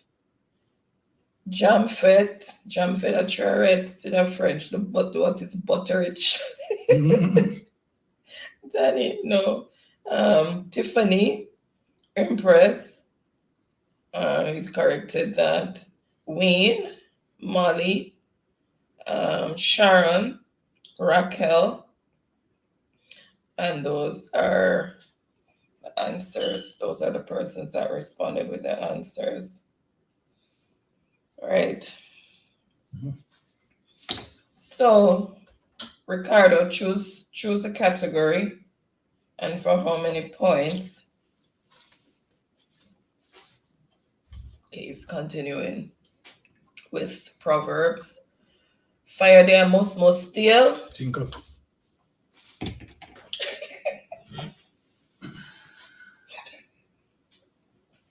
Byron, in the game. Look so. In the game, boss. All right.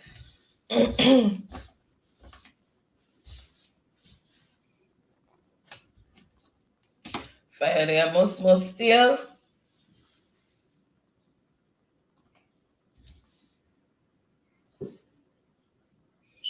All right.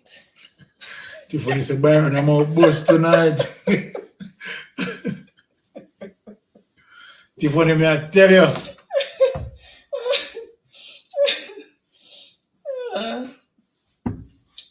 All right. Jump into scrap that one, Byron. So the answer.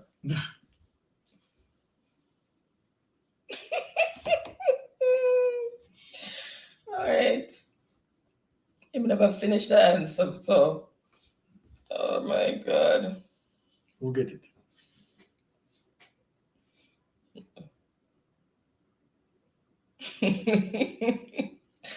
All right. So him think a cool breeze, and that is for 200. So let's see who first came in with the correct response.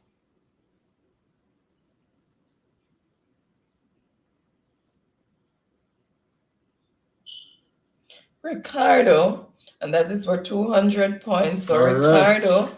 Empress, Tiffany, Jamfet, Molly, oh, we finish that. Mixin,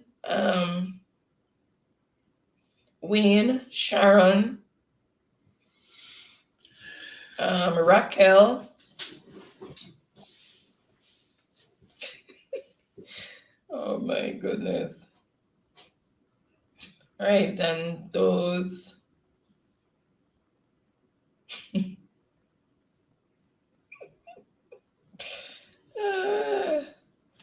Oh, Jesus, I'm having a field day in the chat.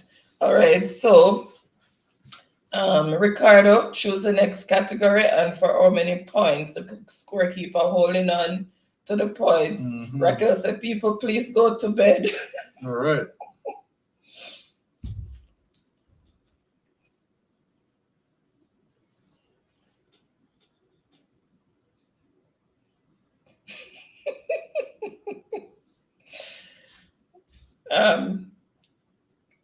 Where's Ricardo? Ricardo, choose the next category and for how many points? All right, dance for 400.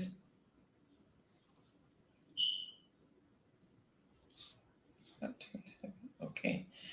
Named after a longtime favorite of children and adult program. Named after a longtime favorite of children and adult program. Name that dance.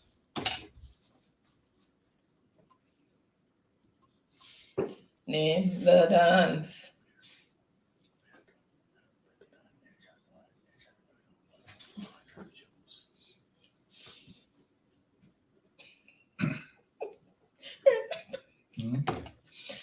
Yeah, the people I'm saying off a whisper, you can't whisper.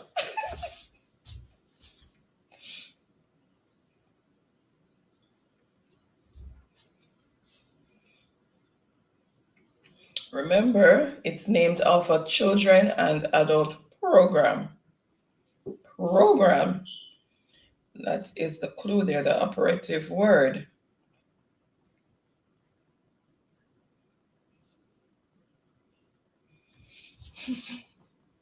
All right, I see the answer that I'm looking for, and it is what is Sesame Street.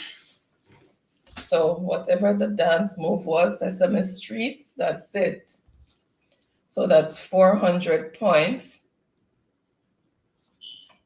So let's see who first came in with that answer.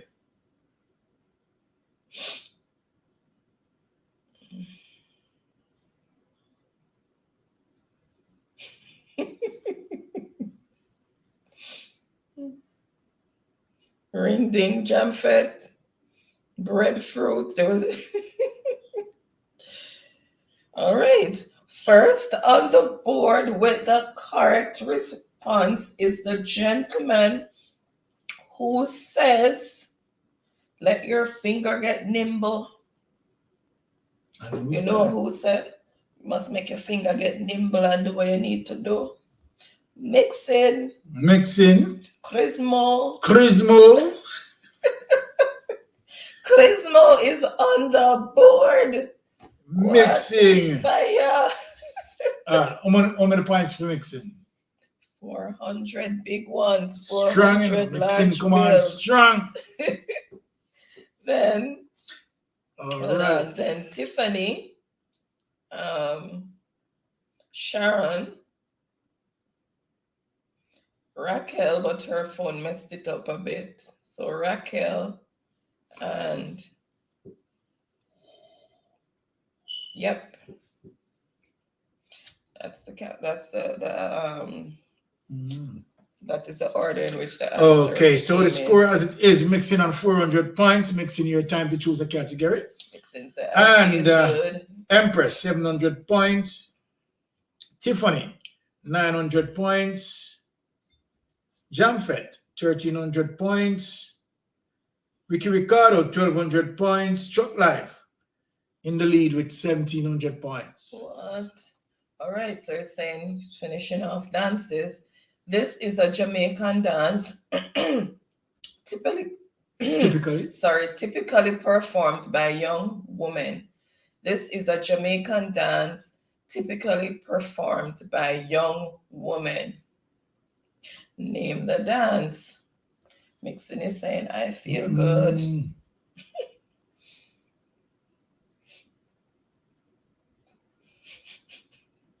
Jamfet just stuck in a field 70s and the 80s and him not budging. May pole ring ding. Tick tock. Broke down. What is limbo? Hard work. All right, I see the answer that I am looking for, so I'm not gonna delay. And it is what is dirty wine. And that is for 500 points. What is dirty wine? All right, let's see who first came in with the correct response. Ricardo, what is Brookings? Oh, Jesus.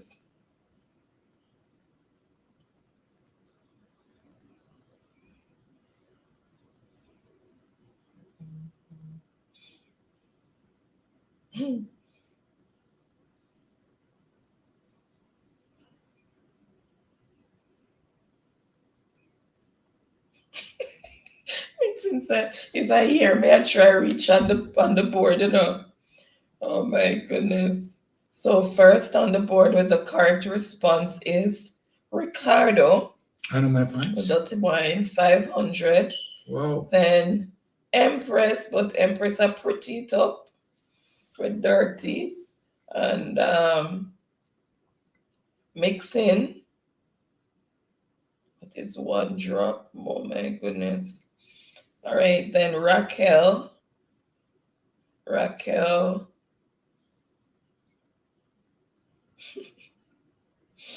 All right, and that's the order in which the answers came. Empress says the keyboard corrected it. Okay. Me I call the game, Jamfet. Me. All right, so Ricardo, choose the next category and for how many points? Oops.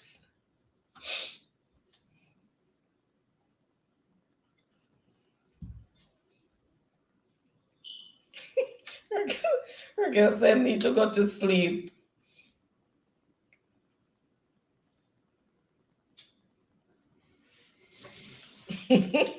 Ricardo not letting go of it. Ricardo said the Colts in a go on a pirate with Royal. Come, Ricardo, did you choose or did I miss it?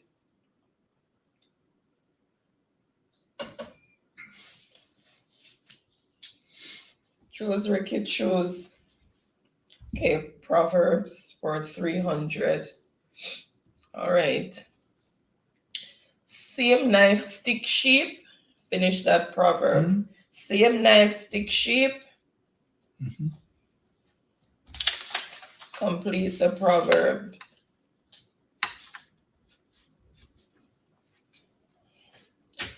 Same knife, stick sheep.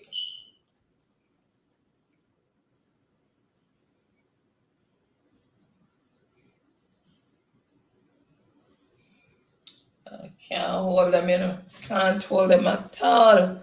All right, I see the answer that I'm looking for, and it is, what is stick goat? So same knife, stick sheep, Stick goat. stick goat. And that's for 300 points. All right. So let's see who first came in with the correct response.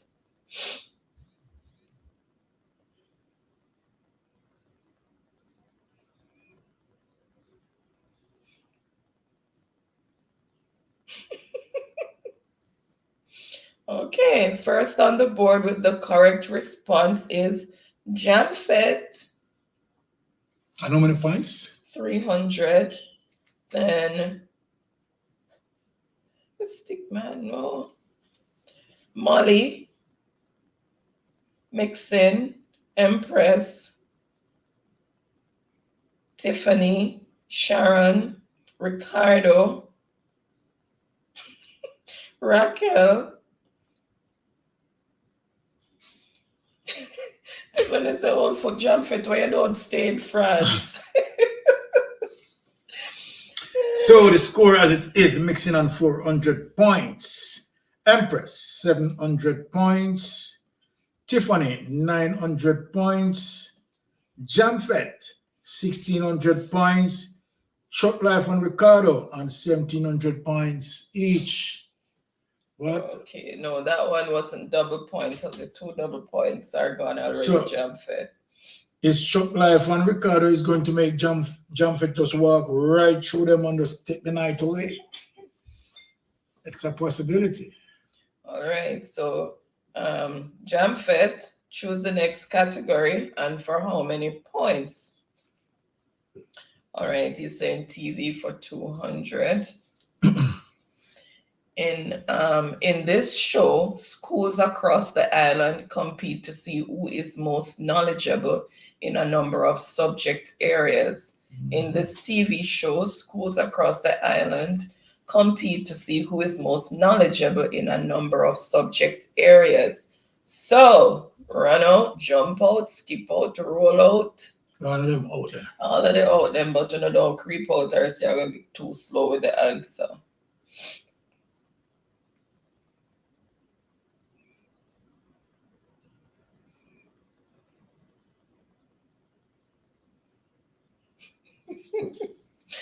Since I can't bother with the long typing here.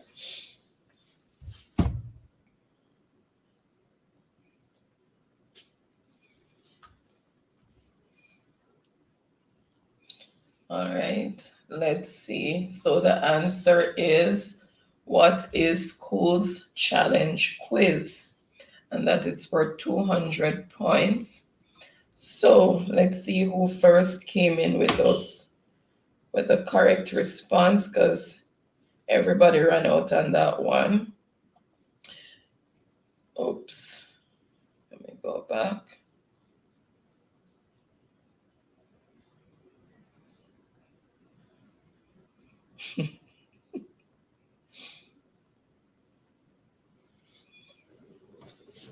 Oops. All right.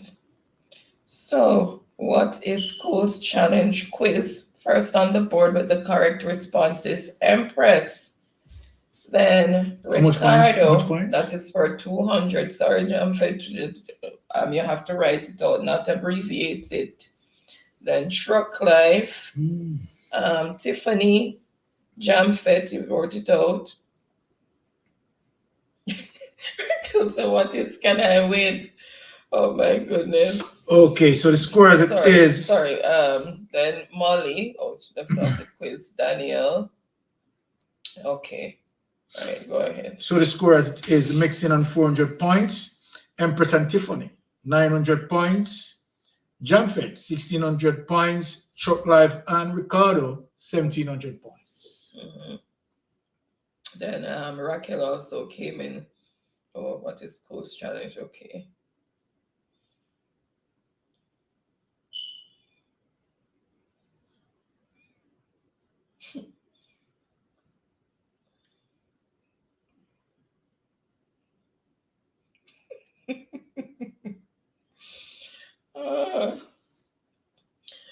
But the Jamfet look at easy way out by abbreviating it. Jesus. Okay. Empress. Yeah. Empress, choose the next category and for how many points?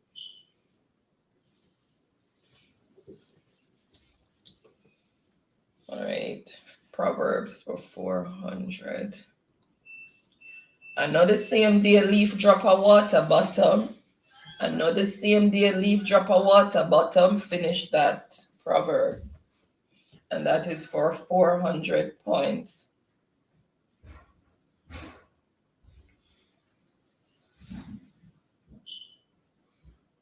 Not sure why that come in.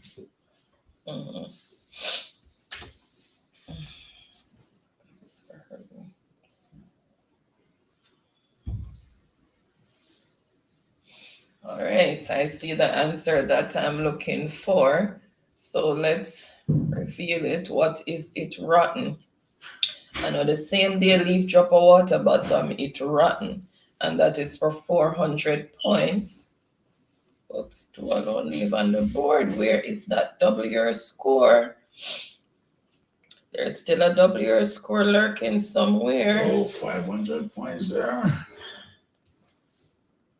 All right, so first on the board with the correct response is Ricardo.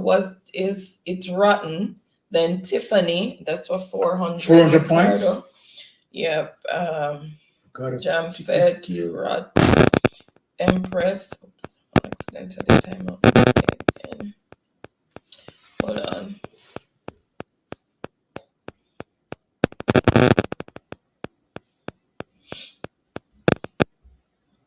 And Empress, Molly, Raquel, and that's the order in which the answers came in. So Ricardo sent TV for 100. So finishing up TV. This popular TV show used to be hosted by Ian Boyne. This popular TV show used to be hosted by Ian Boyne. I swear I said the answer before me said Boyne. Serious? Oh, bad food. And that is for 100 points. And I see the answer that I am looking for. What is profile? So profile.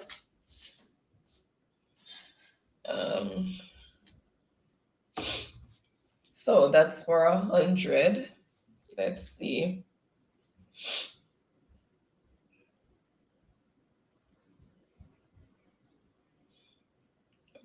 Need to refresh.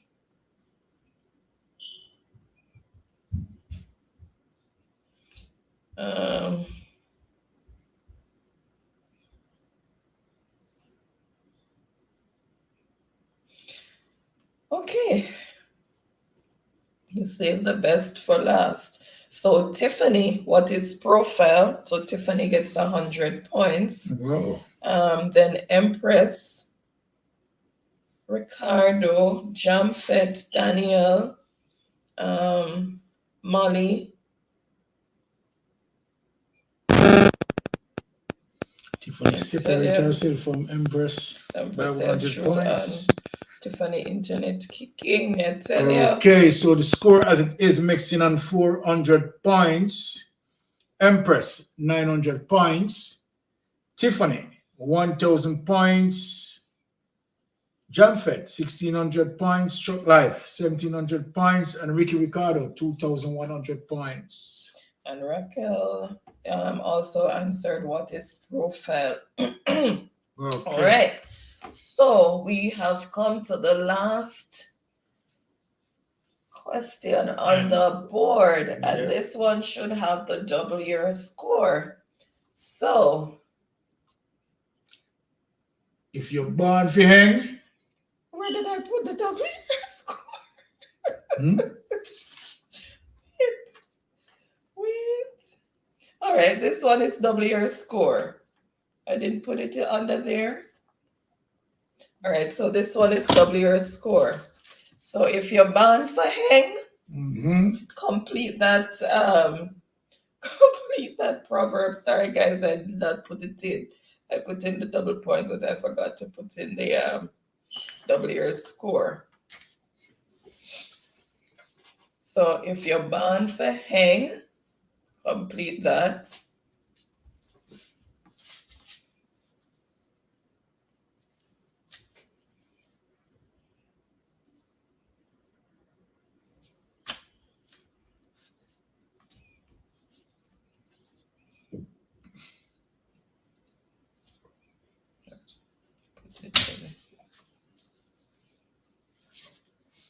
All right. So this is interesting.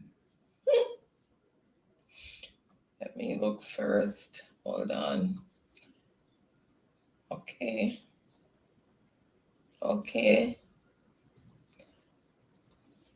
What is you can't drone? So if you're born for hang, you can't drone. You can't drone, and that is 500 points, and then double the overall score.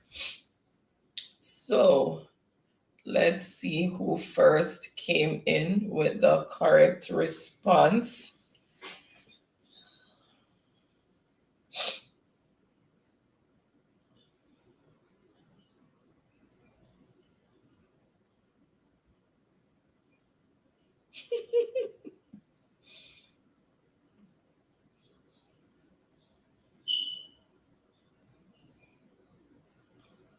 Oh, I have to go all the way back up. Okay.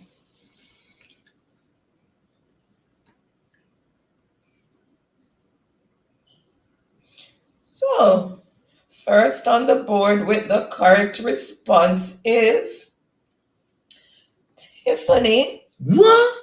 500 points. Hold on there. Had 500 tour points there. And Tiffany wins the night. Hold on there. Then Tiffany, then oh my goodness, Molly, Jamfet, Empress. Oh my goodness. Mixin. This competition is, trust me, one of a kind. So let me do the organization. Tiffany just walk. What? Let me just do the organization. Through, let me swirl. Now I tell you. Tiffany just step past everybody. Raquel said, Jamaica sleep. Okay, Raquel, thank you so much for joining in. And I hope you had fun, because it's about fun, but also if you're lucky enough to win credit then. But having fun and at the same time learning. So thank you for competing, and congratulations to all the persons who made the board, and congratulations to all the winners tonight. Well played game. Let me just stop sharing that. There we go. All right, coming up, guys.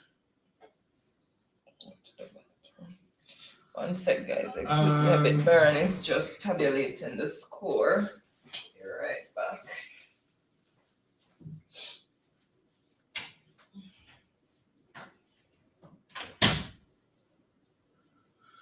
Okay, so there we have it. Empress in 5th place. $500 credit goes to Empress with 900 points. Jamfet on the board with 1,600 points. $500 credit goes to Jamfet. Truck Life on the board in 3rd place. 1,700 points. $500 credit goes to Jamfed Truck Life. Ricardo in second place, 2,100 points. $500 credit goes to Ricardo. And Tiffany, yes, what a surprise. Walk through and take it home tonight. Tiffany, right, yielded 3,000 points to her name, right, gaining her $1,000 credit. All right. If anyone want to highlight where they want their credit, okay, Sharon Savvy said, congratulations to all the winners. Thank you for that, Sharon. Congratulations to all the winners, except Jamfed. Ricardo, I'm a bad mind like. All right. So I presume anyone who has any number that they want for me to send it to, or you're utilizing the same numbers. If so, then okay, that's fine. All right. So Nana, you have the numbers already, right? Yeah. So okay, so that is that. All right. All right, let me see. Okay, so Sharon's okay. Arlene is also congratulating all the winners. Molly's saying good night, guys. Good night, Molly. Thank you so much for joining. Really bless yourself, Molly. You've been here. Ricardo Serrati, Miss Annie in a minute. Ricardo, you never seen me that shorts before. Oh, that's why women must make you know them age, you know.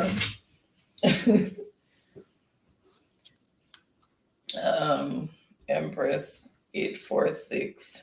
Empress 846. Flow. Empress 8464. If Sassy's still here, send her a link for joining the WhatsApp group. I'm trying to link the numbers to the WhatsApp group, okay, but it keeps saying I need to send a link to whomever I try to add. Flow. I'll flow to that. All right. Okay, so that's on Empress, right? Yeah, Empress wants her sent there. Oh, I hope David is okay. I didn't see him tonight.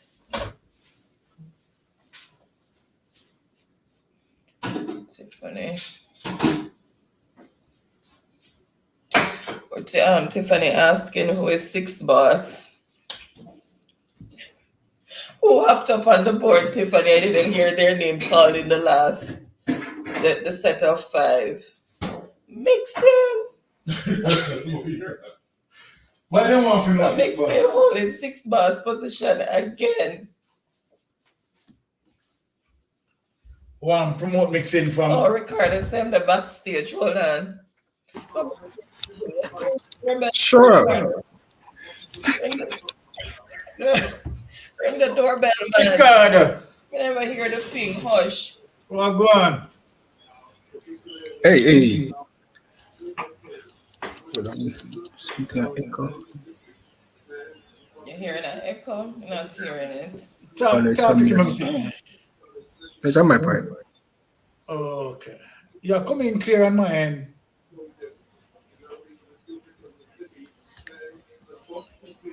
Oh, I was calling you on IG the other day.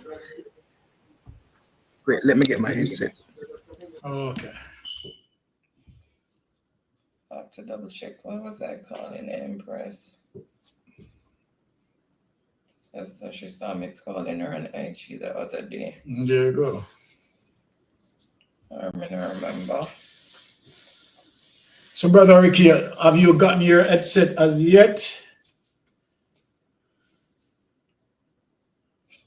Okay. It's a clear call center accent, Ricky, my brother.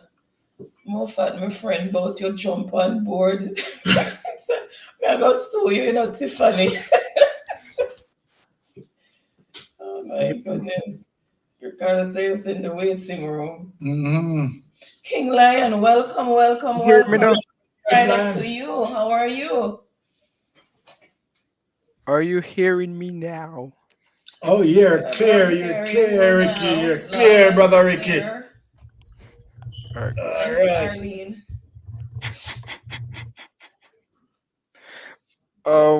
Who was asking for Delco? Delco's on overnight shift, so he's at work now. Oh, okay. Yeah, we know that them we stop working from home completely now, so we have to go in office. Oh. Yeah. Okay. So how work been so far? And know that Yeah, man, work I get to my nerves, I know, man. I tell you that now. By the sweat of your brow, you shall eat bread. Mm-hmm. If we start saying back this in our laboratory at this point. Yeah. To that easy. So how many not seen your face, Ricky? No. Supposed to man wish to face. You know, trim. You know, say I miss Ricky Kane so that's the usual answer about trim.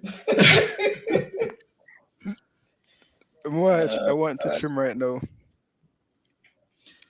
Okay. So well, Ricky, we're bad breed jump it, you know. I really come up and say no, cause more I rush him.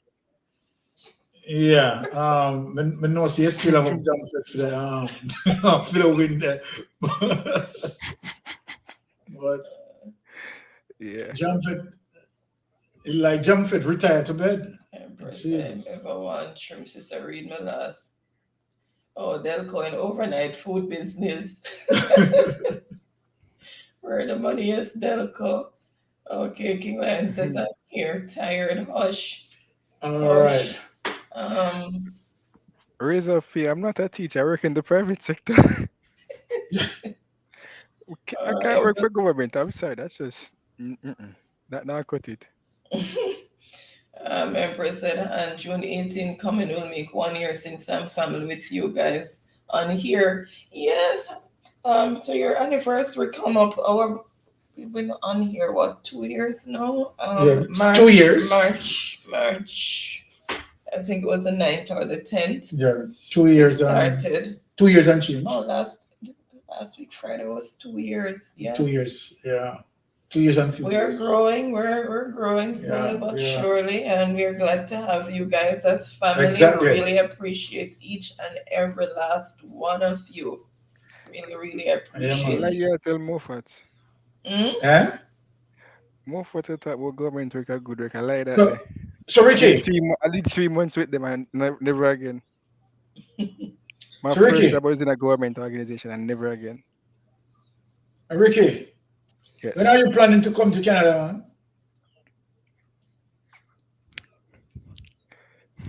man? Let me exit this place. Have a good night, guys.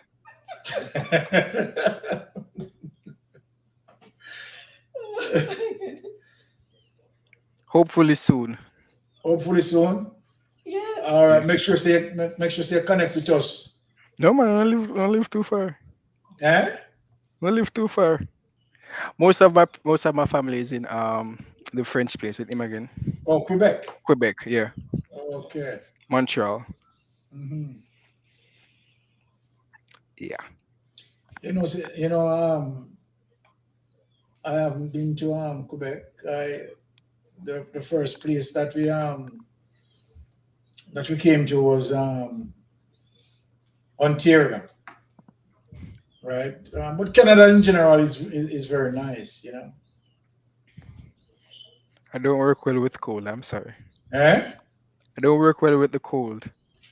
And where we are at, just freezing.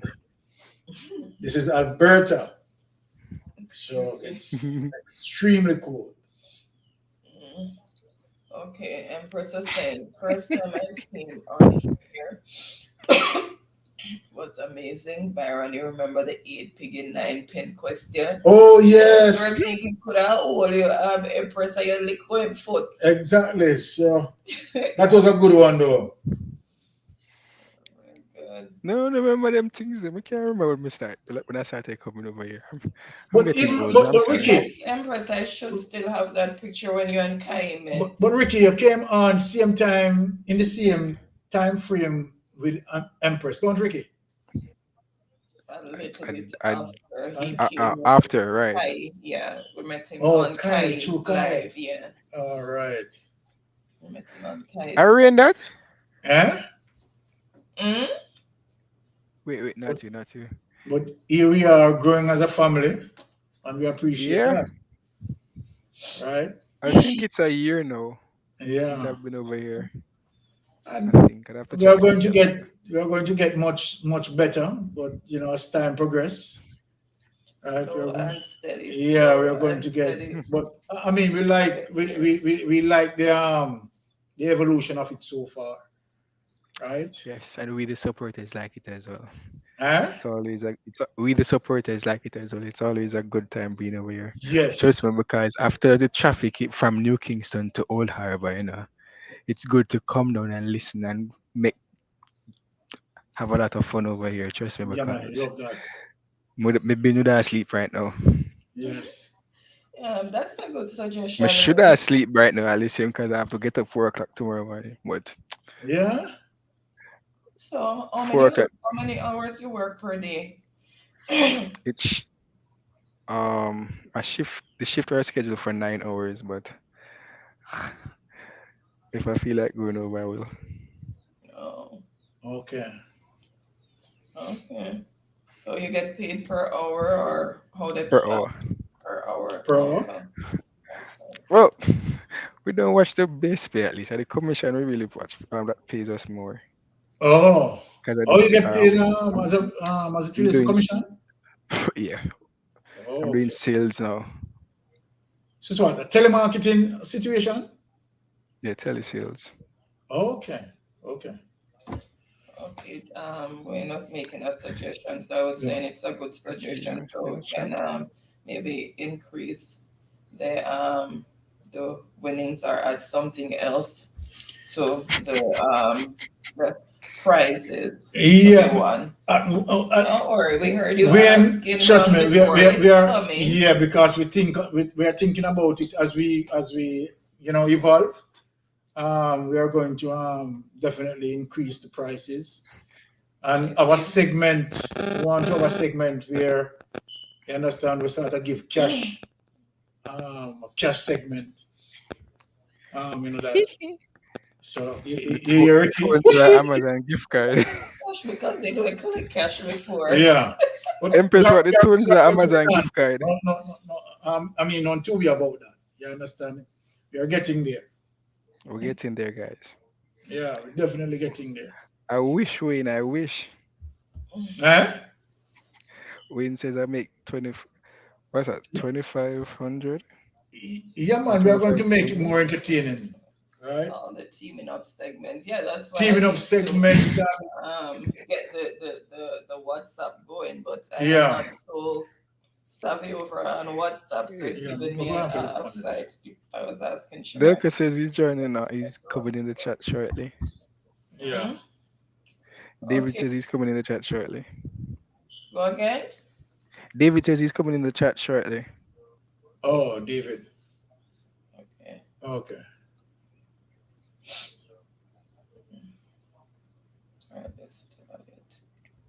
So, yeah, man. I wish that she lost the picture. I look for it, Empress. I should still have it because she had sent it to me.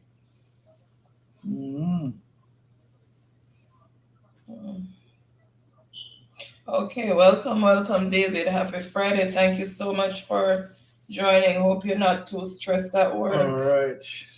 I'm reach. Anyways, guys, I'm not gonna check my team stats. I need to go lie down. I need to go take some Tylenol or something. I don't know what I have upstairs. What? Lie down. She's coming down with the flu, it seems. Hey. COVID rise me. You know, bother with it last week. You didn't have it, and you never put up the plexiglass. All right. The flu is at my workplace very enough right now. The flu is at my workplace in abundance right now. Especially the flu that David is on. Majority of them up there have it. Wow. Oh. Check my team stats. Last week Friday it was Byron, although he was here, he was 100%. Then my son came home from school on Tuesday, and now I came home from work this morning feeling so crappy, and I worked last night without a break. We had a rough shift. We had quite a few COVID rise. Yeah. My team stats mash up. All right. Like, yeah, tell David my team stats can mash up. My team gone long time. All right. So recording in the WhatsApp group too? Yeah, everybody in the WhatsApp group. No, I'm not. You'd have to send me the invite link. So it definitely a link have to go out. Yeah. Yeah, it would once you try add me to show it and send it. That's how I set it. I'll just take them out from the book because I thought I could just automatically. So you put me in the chat. No, but if them set it that way, you can't do it. Yeah. I can lift it now. Yeah. I sent a link out to Sassy today. Check if she. Wait, which number are you trying by the way? Because I don't think the two of them can go out, right? Which number? It's one at 538. Yeah, you told me to use the 538. I have that written down. All right, let me lift it now. And Empress. And she said the 846 to use. That's what I was gonna ask her, but I think. Which in it again, General? Down for Empress 846. Privacy I have it at the top here, and it's Digi. Everyone. So she wants that for the WhatsApp. Okay. All right, they're supposed to get. I didn't know. Okay. All right. All right, guys. So the after party is gonna be very short tonight. Okay, guys. All right. It's raining for real, January. All right, have a good night, guys. Mixin, you want me to use the number that I have, or are you sending me a different number for the WhatsApp? I'm still setting it up because I'm not so savvy with this WhatsApp thing, so I am learning. Yeah. I made the group already, but it's just to add persons to the group, and I was trying, but it's telling me about link and all of that. So If it's a privacy thing for so they set it that persons who are not contacts can't add them to the group if they don't have it saved. That's how mine is set. If the contact is not saved in my phone, it can't persons can't add me to a group without sending me the link. Okay. 550. Okay. 550. I'll finish adding the number. All right. Wayne. Okay, hold on. Oh, Wayne, send the number. I'm person who don't know GB WhatsApp with that teeth. Yo, that boy. Go on.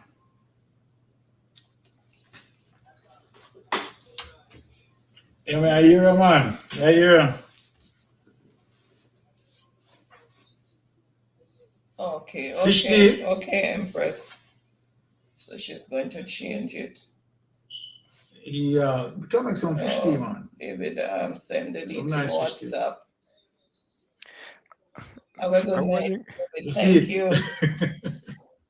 They'll also link you in the portal. Yeah, man. You know, say I hear thing we roll out first, Wayne. We are in there. Yeah, man. I hear thing we roll out first, man. They'll kind of use WhatsApp. That's much more for it. So if you play back, you will see it. I hear thing we pop out first. It means that iPhone, Yeah, just man, them use iMessage or whatever them call it. Yeah, man. I hear you.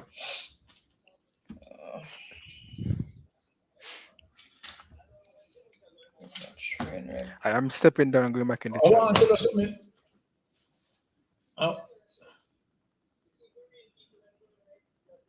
Yeah.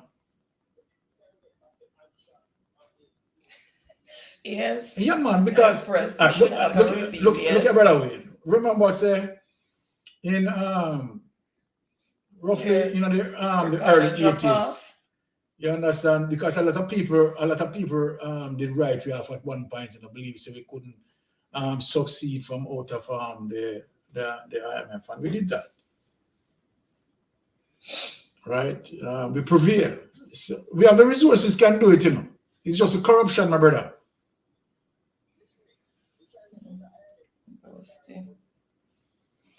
Try add it now and or later. I have to do Exactly. it later, Empress, because that device phone I'm using for Facebook. Exactly. Exactly. But you know, we just need good governance, really. That's what we need. Good governance. iMessage. What's iMessage? Oh, Jesus, I am so behind with this technological advancement. Some of them. Kanjo. More time, parts, price out for kill me. Partners in crime, them win. Partners in crime. But you know what I want is just that, I don't really want to talk it out right now. It's just that I want to. Oh, iPhone. I don't deal with iPhone. Guys, Samsung is my we soon start drive certain mandates, you know. It is not that we only want to win the election, you know. We also want we also want to make some people face the penalty of certain corruption. Anyway, guys, I am going to say good night. So thank you again so much for joining in. I hope everyone have a wonderful rest of the weekend. And those who have to work, try and make work not be too hectic. You see how hard we deal with the information on have a wonderful and social media. Sorry, have a wonderful and productive week. We want someone lick them on the left. You understand? We are lick them on the right. And also stay blessed, stay safe, and safe travel on the gravel. Until next week, good night. Love you all. Thank you so much for joining.